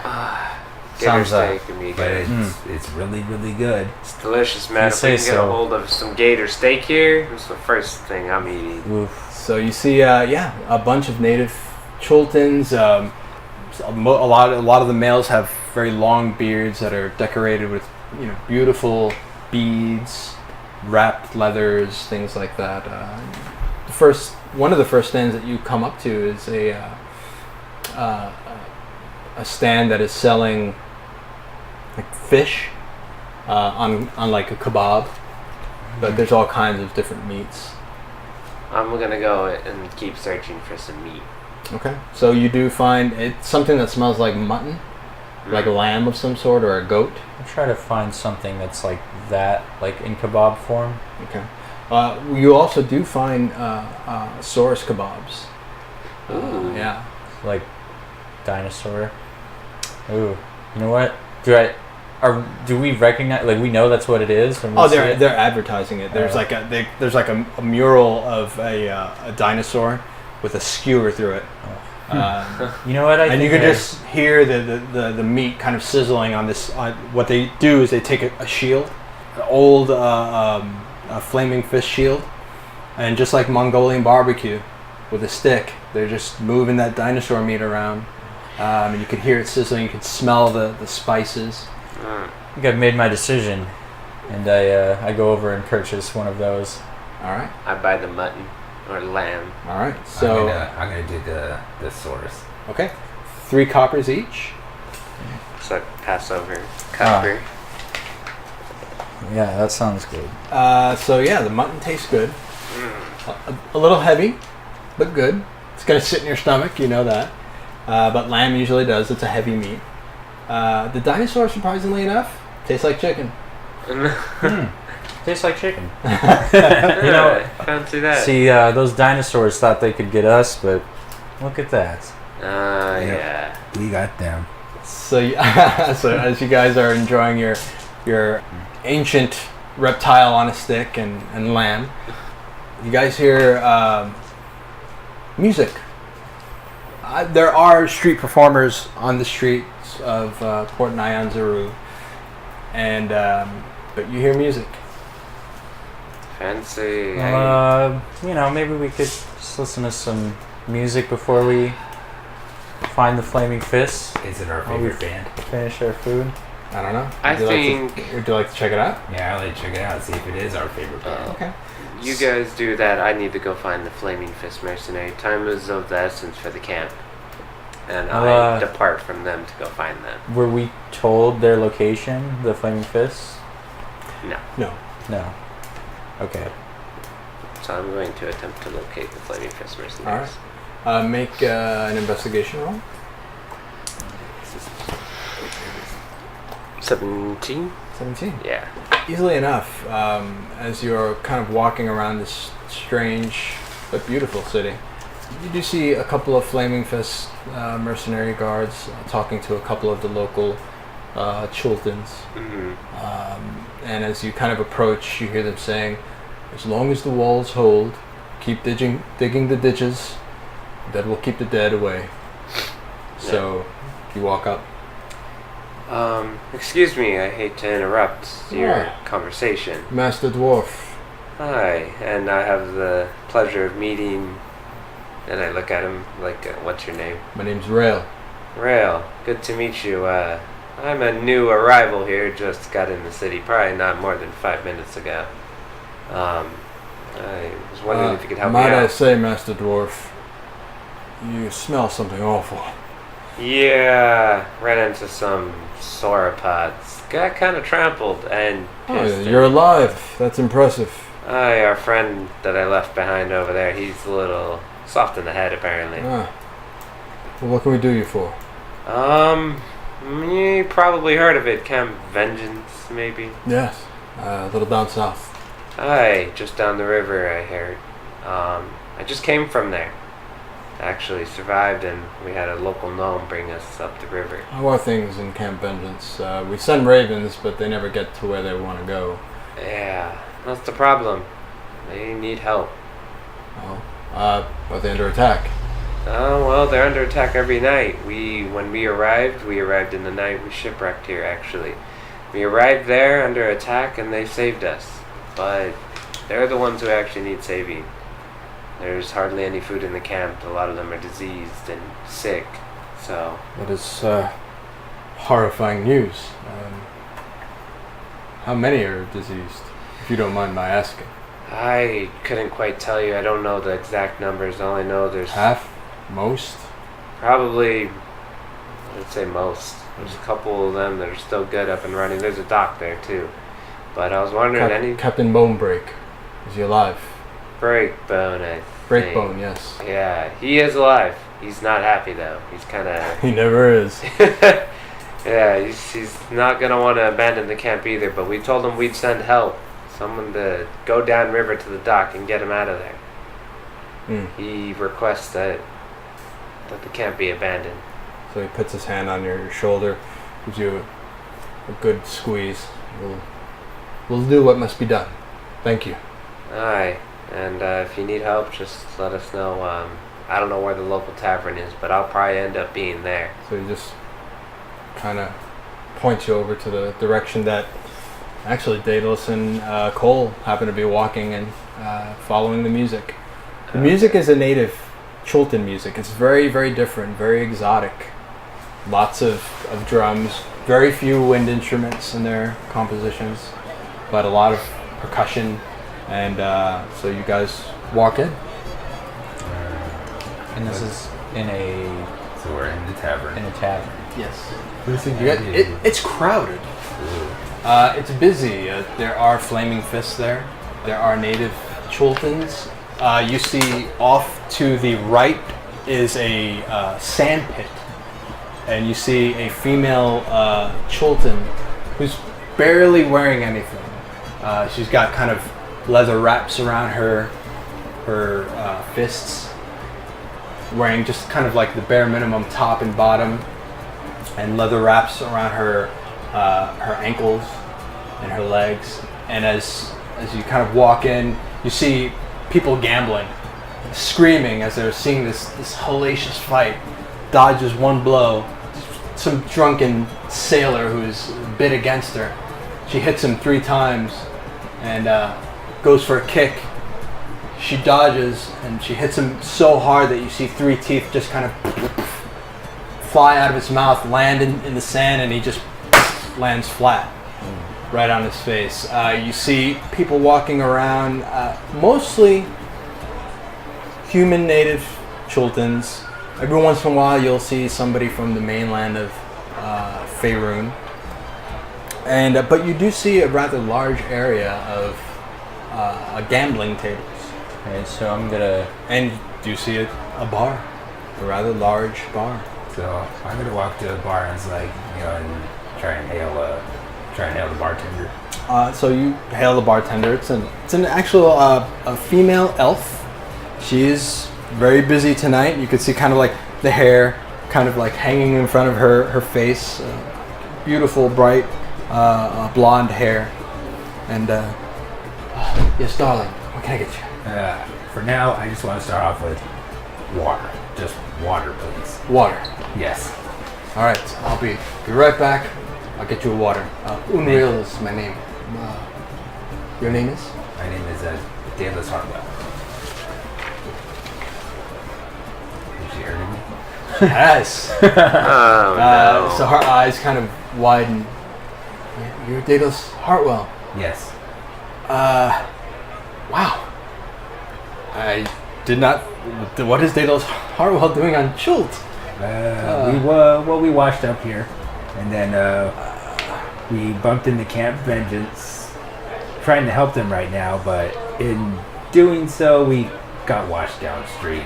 Luckily, we did end close here. We got saved by a gnomish inventor and Let his me daughter. get some bandages for your head, Okay. and I'll get you that water. Okay, thank you. Can I have your autograph? Sure. So I just go and Great. I autograph like a piece of paper real quick and I push it towards you. Sure. All right. So, Kohl, as you are kind of watching the display that this female Chultan is giving, this her fighting prowess is not to be denied, and so they take the pirate kind of out of the sand pit, and she goes over to kind of like where her stool is, and she's just drinking something out of a jug, what you can assume is alcohol. A little blood runs down the side of her face, around her eye, and she just kind of flicks it away. You hear, my. What do we have here? The mighty Kohl. And so I turn to the direction of the voice. So as you turn, you see a dragonborn. I need everybody to make a perception roll. Me too. That means everybody. Okay. I'm not there yet, though. Yeah, you've walked in. Oh, I've Yeah. Natural 20. Natural 20. 16. 16. 1 second.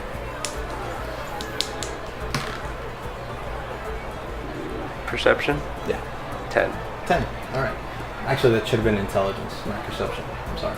But most of you are familiar with Dragonborn, although dwarves not as much. They kind of keep to themselves. But Dragonborn are humanoid. However, they have very reptilian or dragon features, almost like the head of a dragon. They usually stand between 6 and 7 feet tall. Very, very brawny with big, thick tails and triple articulated legs like a reptile. The legend goes is that there was some sort of draconic blood in their human bloodline. That's what created the Dragonborn race. So you see this Dragonborn standing as he's kind of eyeing you. He kind of smiles as he does. You just see this row of jagged, sharp teeth. One of his canine fangs is actually a gold fang, and he's got he's judging by the way he looks, he's got some sort of brass dragon blood in him, judging by the shimmer of his scales. And he says, "If it isn't the mighty Kohl," and you actually remember him. You've met him, and you've worked together a couple of times. He actually belongs to an order called the Radiant Order of the Silver Dragon, and they are almost paladin-like in their nature, although they are not an order of paladins. But they're tasked with rooting out evil. And you've met him a couple times where you've kind of had the same quarry and you've had to kind of work together. So you wouldn't exactly call each other friends, but there's kind of like this underlying mutual respect. And do I remember his name? Yes, you do. His name is Belchris. Belchris Filzish. Belchris. But his friends just call him Chris. Oh, Chris. How long has it been? Been quite a while, Kohl. Yeah, what are you doing up in this hope-forsaken place? Well, I'm stuck here because of sea wolves, of course, just like you. Yeah, see, we were on our way to do a little bit of tracking of those sea wolves, and one thing led to another, and I find myself shipwrecked on the other end of this island. Indeed. Yeah. Well, it's quite fortuitous that you would come into this tavern, Kohl. Not for me, so I assume It is for me, you you see. Last time we met, well, let's just say I lost all my coin and almost lost my armor. You left me with very little dignity on that gambling table, Kohl, and I intend on a little payback. Well, I think I can oblige you that. Yeah.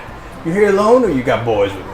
I got a couple with me, and one that we're searching for currently. Oh, okay. All right.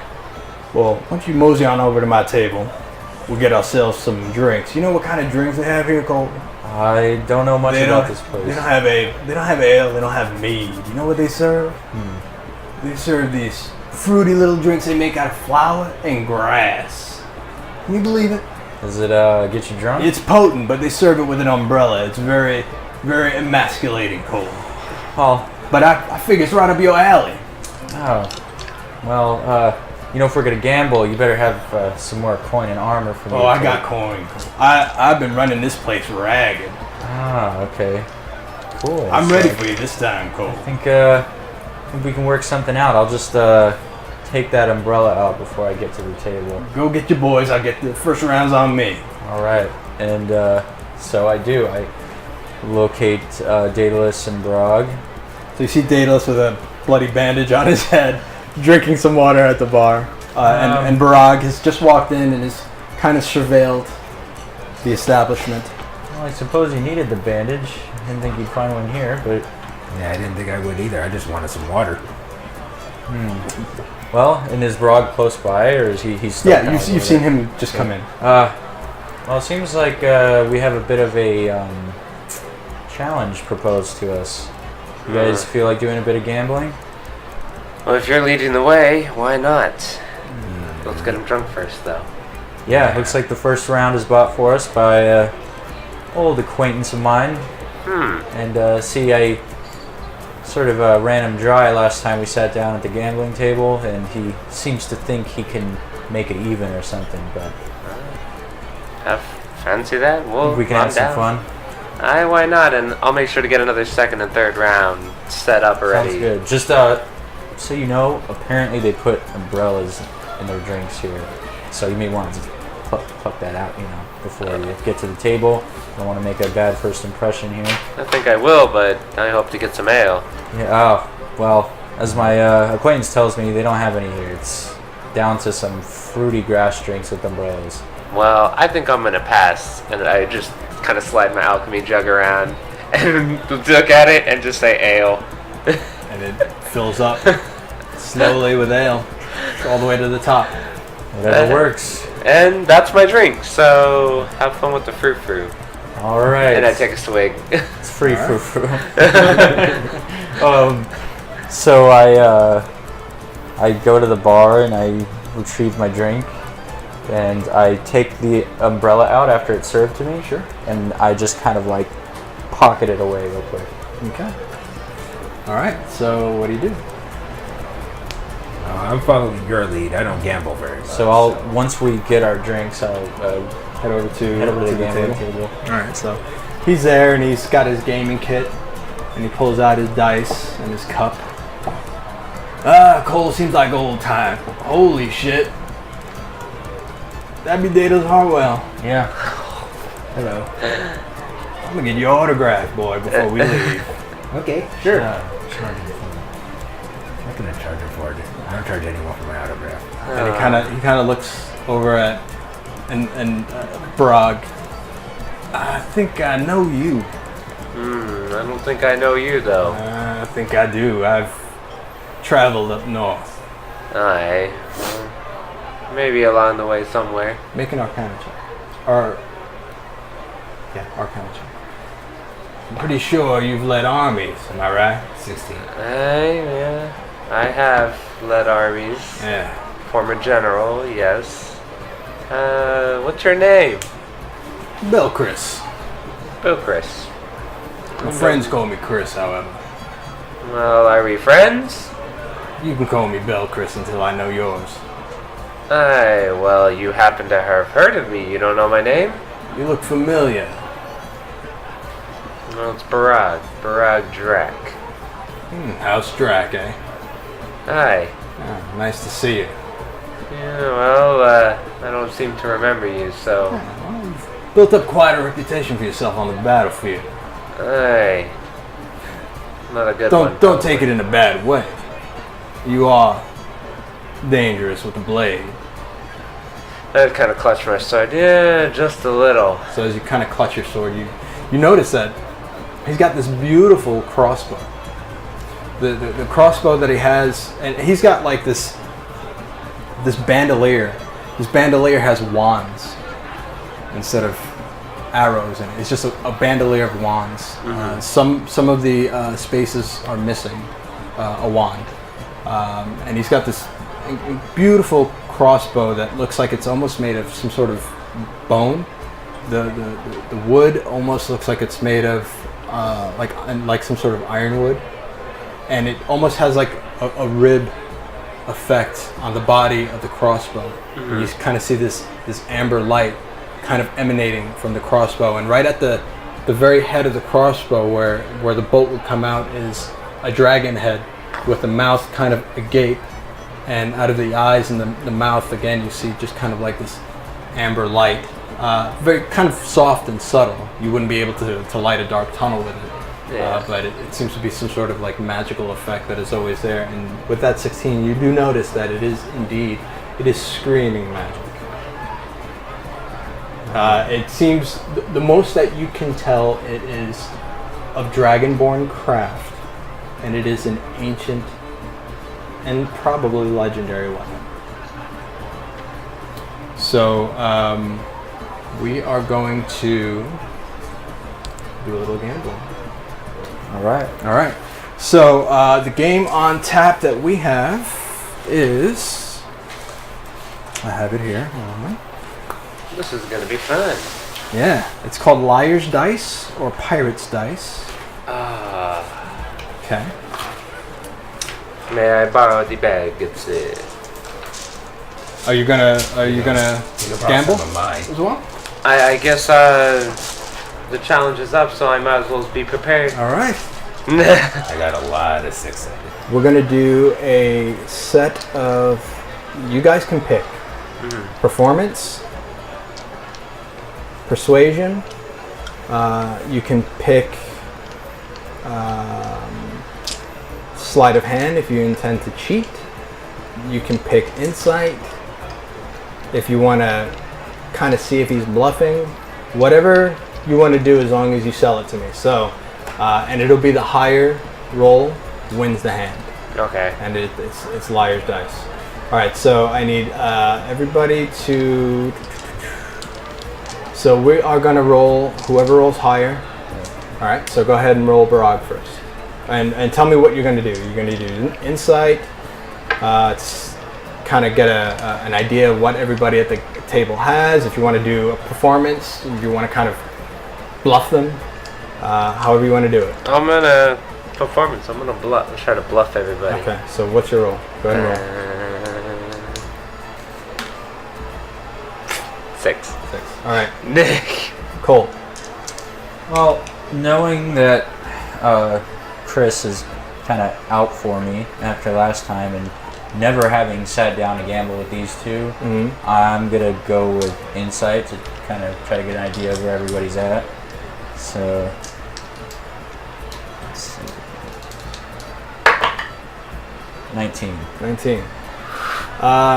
Instantly you know that Barag's trying to bluff, but you have a feeling, you think that Chris might be sitting pretty. Okay. Daedalus is just too hard to read, so go ahead and roll. Yeah, I'm gonna go for performance because I'm proficient. It's a contest. 6 plus 8, 9, 13. 13. All right. Next up is Chris. And let me get his sheet out.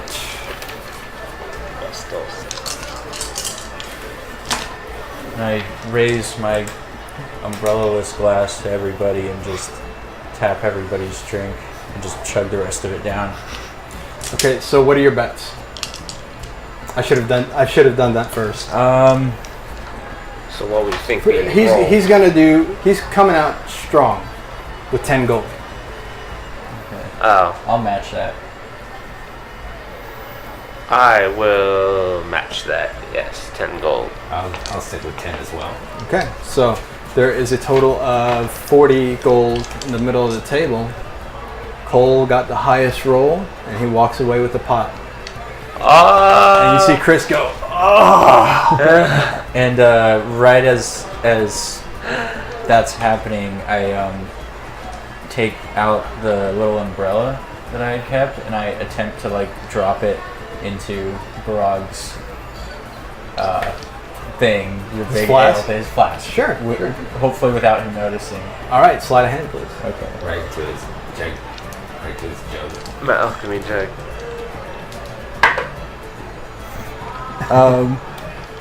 Not so good. 8. 8. All right. Yeah. So as Kohl scrapes his winnings, you see Chris go, oh, and then you kind of like, oh, I can't believe I lost 10 gold. You look up and you see Kohl like right in the middle of the table with this umbrella like going right for your jug. Kohl, what do you think you're doing? Oh well, I just wanted your drink to match everybody else's, and it's everybody else is drinking this. That way it all lines up. We're good. No, you Yeah. have Froo Froo, I got ale. Oh well, my Froo Froo's gone. I drank it. Good. Just keep Yeah, your so little keep the umbrella. No, just It's on keep it me. away from me. It's on me. I'm gonna plug it out and just flick it at his face. All right. And I don't attempt to dodge it. So it just hits you right in the face. Yep. Earn that. Yeah, keep that. And maybe if you want a real drink, you can have some of the ale. And I take a good swig out of it. And so Chris looks at you and says, "Hey, this stuff maybe tastes a little fruity, but it does the job. Trust me." All right. So No, Kohl, whatever you say. let me ask you a question. You've always been a little bit of a curiosity to me. I mean, not in a circus tent clown sort of way, where you pay for tickets and go see the curiosity. I mean curiosity in a much different way. How's that? Well, I've seen you hunt. I've had the pleasure. And you're good at what you do. You always get your man or woman. Now, most people in your line of work, they say they're bounty hunters, but they're really assassins. They just go in for the kill. You got a little bit more class than that. I like that about you, Kohl. You always bring them in alive, if you can. If it's an option. Now, what makes me curious about you in particular, and you have to forgive me because usually when I ask or answer anything, I usually go the long way around, so it's going to be a while. However, what makes me curious about you in particular, as good as you are, Baldur's Gate, you can make some money, sure.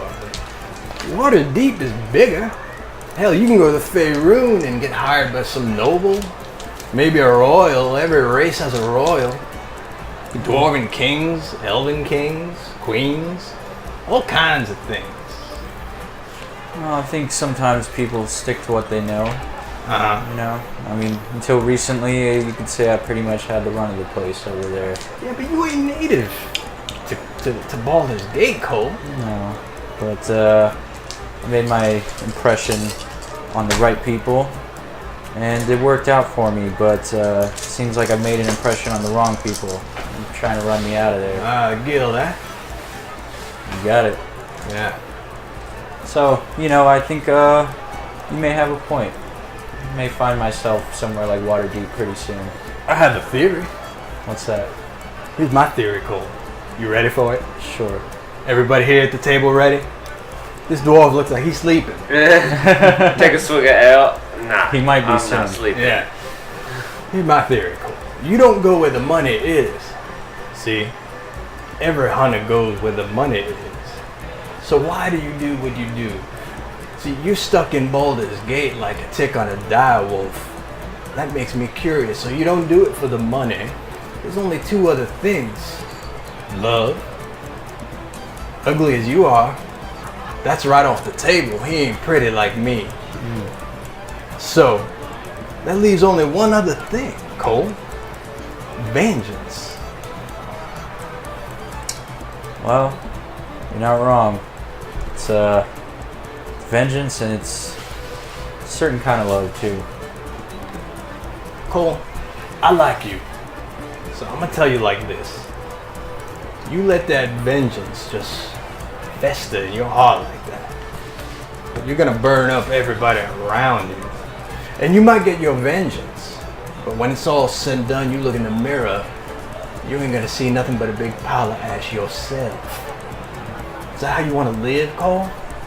Knowing that you ain't never loved, made no little Kohls? Well, You're gonna end up empty. I intend on getting right in the middle of the folks who did this to me, to my brother. My whole goal is to burn them all up.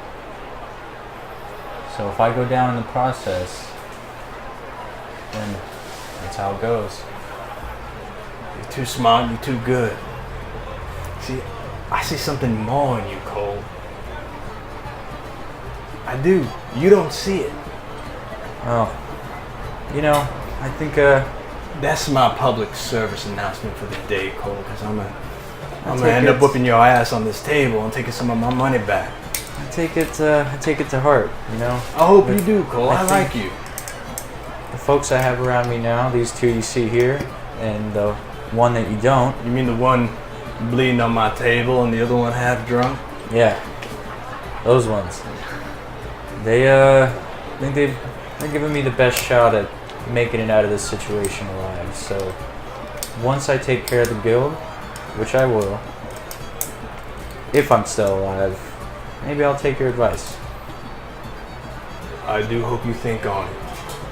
I will. Now I do have one question for you. Bring it. What do you tell your buddies at the Order when you come back without any armor or money again? Oh, yeah. Well, you know, that did happen one time. He Yeah. took my armor. He took my sword. I had nothing but my skivvies. Sold that armor for a pretty penny. Yeah. This boy's merciless. Yeah. You might want to Well, stop while you're ahead then. I think we're off to a good start here. Luckily, my armor is mostly decorative, you know. I found a different way, and he kind of pats his crossbow. Magic, son. Nothing beats. Well, it looks pretty. You're talking to a war mage now. Is that right? That's right. Well, I'd hate to take that away from you, but I just might have to. Is that right? You talking about my dignity, or you talking about Barag here? Oh, well. You can keep your dignity, but if you leave it on that crossbow, you might lose it. I'll tell you what, Kohl. What we do. I'll put up Barag right here in the middle of this table, because I know I'm going to get this next hand. But you got to put in one of those slug slings. Let's make it an even bet. And he kind of smiles, and you see that gold canine tooth. You ever used one of these? I just want to say I want it from Kohl. Oh boy, well. Because So- nobody would believe me without the proof, of course. You've made quite a reputation here at these gambling tables, Kohl. Oh, Now you no. boys are willing to buy in, of course, if you have something of equal or greater value. One of those pretty little swords you got. What about you, bleeding man? No, I'm gonna sit this one out. Are you sure? Yep. So, Gold I'm willing to bet. Something else. No. Daedalus Hallwell. Like I said, I am a war mage, and I have seen magic of all kind. You got the blackest magic in you, boy. Why don't you get that taken care of? Well, I'm trying to find a way, but so far I haven't. Find a way is easy. How is it easy? Well, you've obviously been corrupted, right? Yeah, it's the only way I could help find a. You destroy the source of the corruption, boy. Ain't you ever known that? Well, it's kind of thrust upon me. Let's just say I had to make a bargain to find a half-orc girl at one point. Understood. However, the source of that corruption, you gotta destroy it. So whoever gave this to me. No.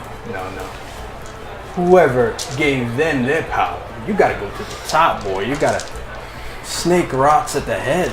You gotta cut the head of the snake. You find out what thing they worship. You go out, you kill that thing, you lift your curse. Well, it would be nice, but unfortunately I have absolutely no clue. Oh, it's... They haven't told me anything aside from a few abilities. Indeed. Well, second you sat down at this table here, I did my little magic thing. Yeah, that's demonic. I figured as much, since I don't know which one. Well, it looks like if you want to cure yourself, you're going to take a trip to the 9 hells. Ooh. So, then you gotta, of course, find the perpetrator and kill him or her. I'm sure him or her is not going to be, they're not going to just sit down and take it. Probably not, but good luck with that. Well, if I have a chance, I'll try and take it. Indeed. I'm here to help. Alright, Kohl. You ready? So he puts the crossbow right in the middle of the table, and you see the magic energy just forming out of it. Of course, the ammo is not included, so he kind of takes a canister from the belly of the... he flips a latch, and this canister comes out from the belly of the crossbow. And in the canister, there's like 6 slots about the size of a magic wand. And he takes each wand out and he puts it back in his bandolier. That's a whole different bit. So he slaps the canister back into the crossbow. Well, belong to What you somebody got, else. Kohl? I got one of these, and I put my the one that is not the +1 pistol. I put it down on the. I empty out the ammo from it, and I put it down on the table. It belonged to somebody else before me. Maybe it's time. Yeah, I'm glad you're comfortable with the idea of losing it. That way I don't feel so guilty. I wouldn't want that. Are you ready, boy? Ready.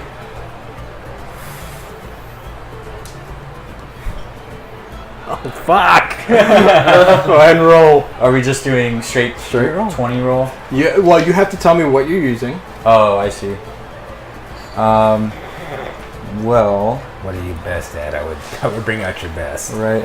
Animal handling. No. Wish. Well, I still don't trust this guy as far as I can throw him, so if I can use insight, I'd like to. Yeah. Okay.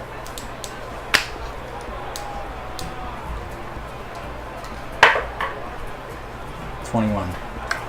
Natural 3. Oh, shit! So, Destroyed. he pulls up his cup with the dice. You pull up your cup with the dice. And he sees his eyes get big, and what do? So I just kind of nod at him. It's well played. And I just pull, without making too much of a show, I just pull in the crossbow and my pistol. So he puts his hands in his face. Now, you're not left completely defenseless, right? I see you got a little something here on that bandolier. I know what my mistake was. I should have waited till he was at least 4 drinks in. Do you want to buy me another one? I think you can buy me one, Kohl. Fair enough. So I motion to any kind of server. I might as well commit to the failure. Here comes my clothes next, I suppose.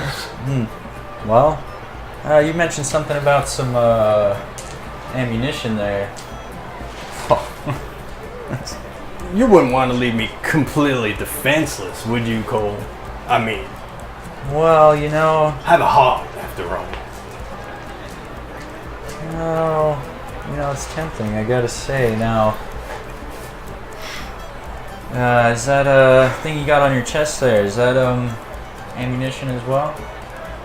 It most certainly is. Wow. Wands collected over many years.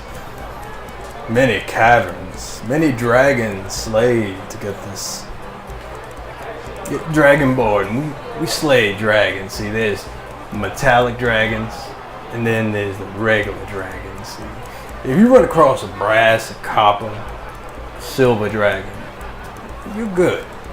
You run across red, green, black dragons, they is evil to the core. Even the white dragons. We fought a red dragon, and we won. Indeed, I was impressed. We did unfortunately lose a combat to that dragon, but at least we had a trade. I'm sorry to hear that. I'm sorry to hear that. Don't get white dragons and silver dragons confused, though. Easily to do. You gotta look for that shimmer. White dragon will freeze you to the bone. Worse, in my opinion, than being flamed to death. Because you feel everything. Indeed. Ugh. So does this does it take time to attune, or is it just sort of 20 like minutes? About an hour, I'm sorry. About an hour. So as you're kind of looking at the crossbow, I need everybody to make a perception roll.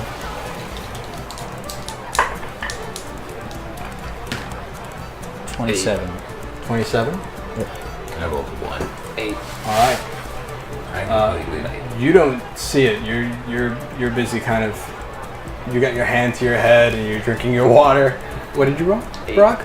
You don't notice it either, but what did you roll? Cool. 27. 27. You indeed do notice. A rather large and imposing figure walks through the door of the tavern. He's got kind of like this ripped up, not even a cape, but like canvas with a rope tied around the neck, pulled over his head. He looks like he's got something large, that he's carrying something large. Not a backpack, but because it's way too angular. And you just hear like metal kind of clanging together as he takes each step. But you recognize him. He's the Goliath from Terra's Tears.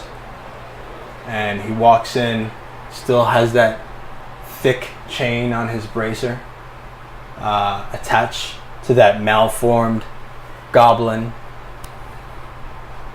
And he walks in and starts walking right over to your table. Is the goblin there as well? Yep. So This is what we'll pick up next time. Oh, cliffhanger! Draw! Alright, guys. Yeah. You guys have been stampeded by dinosaurs, attacked by raptors, went fishing, and did a little gambling. yeah, Why not? Got yourself a little weapon. this is really cool. So I do have a couple questions about this. Mm-hmm. So the ammo is it has the space in the belly of the crossbow for the wands that can be used. Yeah. Now, can it also fire regular ammo? It doesn't look like it. Okay. Cool. So this is really cool. I mean, it would be like sort of like a depending on the wands, right? It would be like kind of a situational, like bust this out. Right. Now there are some wands that need attunement. Some wands that don't. Well, there's just such a variety. This is cool because it's like you could just put Yeah. So yeah. And it says you can use an action to open a spell slot. Right. So Third level. if you're a spellcaster and that is So it's like if you're a spellcaster. if you're a spellcaster. Right, okay. Cool. So that basically gives you one free spell per long rest. That is really cool, and it looks cool too. Right on. All right, guys. That is going to be it for us today. We'll be back next week, however. But can the boys get out of this tavern alive? I don't know. The boys hope so. We need to find Terra High-Hill somewhere out there in the wild. Who knows what trouble she's been getting into, or if she's even alive. Anyway, I know. I've been keeping in contact with young Terra High-Hill. Oh! And Apprising her of everything. well, we've been doing some role playing. Yeah, oh. So she is on quite an adventure, guys. That's all I'll say. But yeah, so we'll see you guys next week. Other than that, be awesome, play D&D, and love each other and all that stuff. Good night. All right. Good night. Until next time.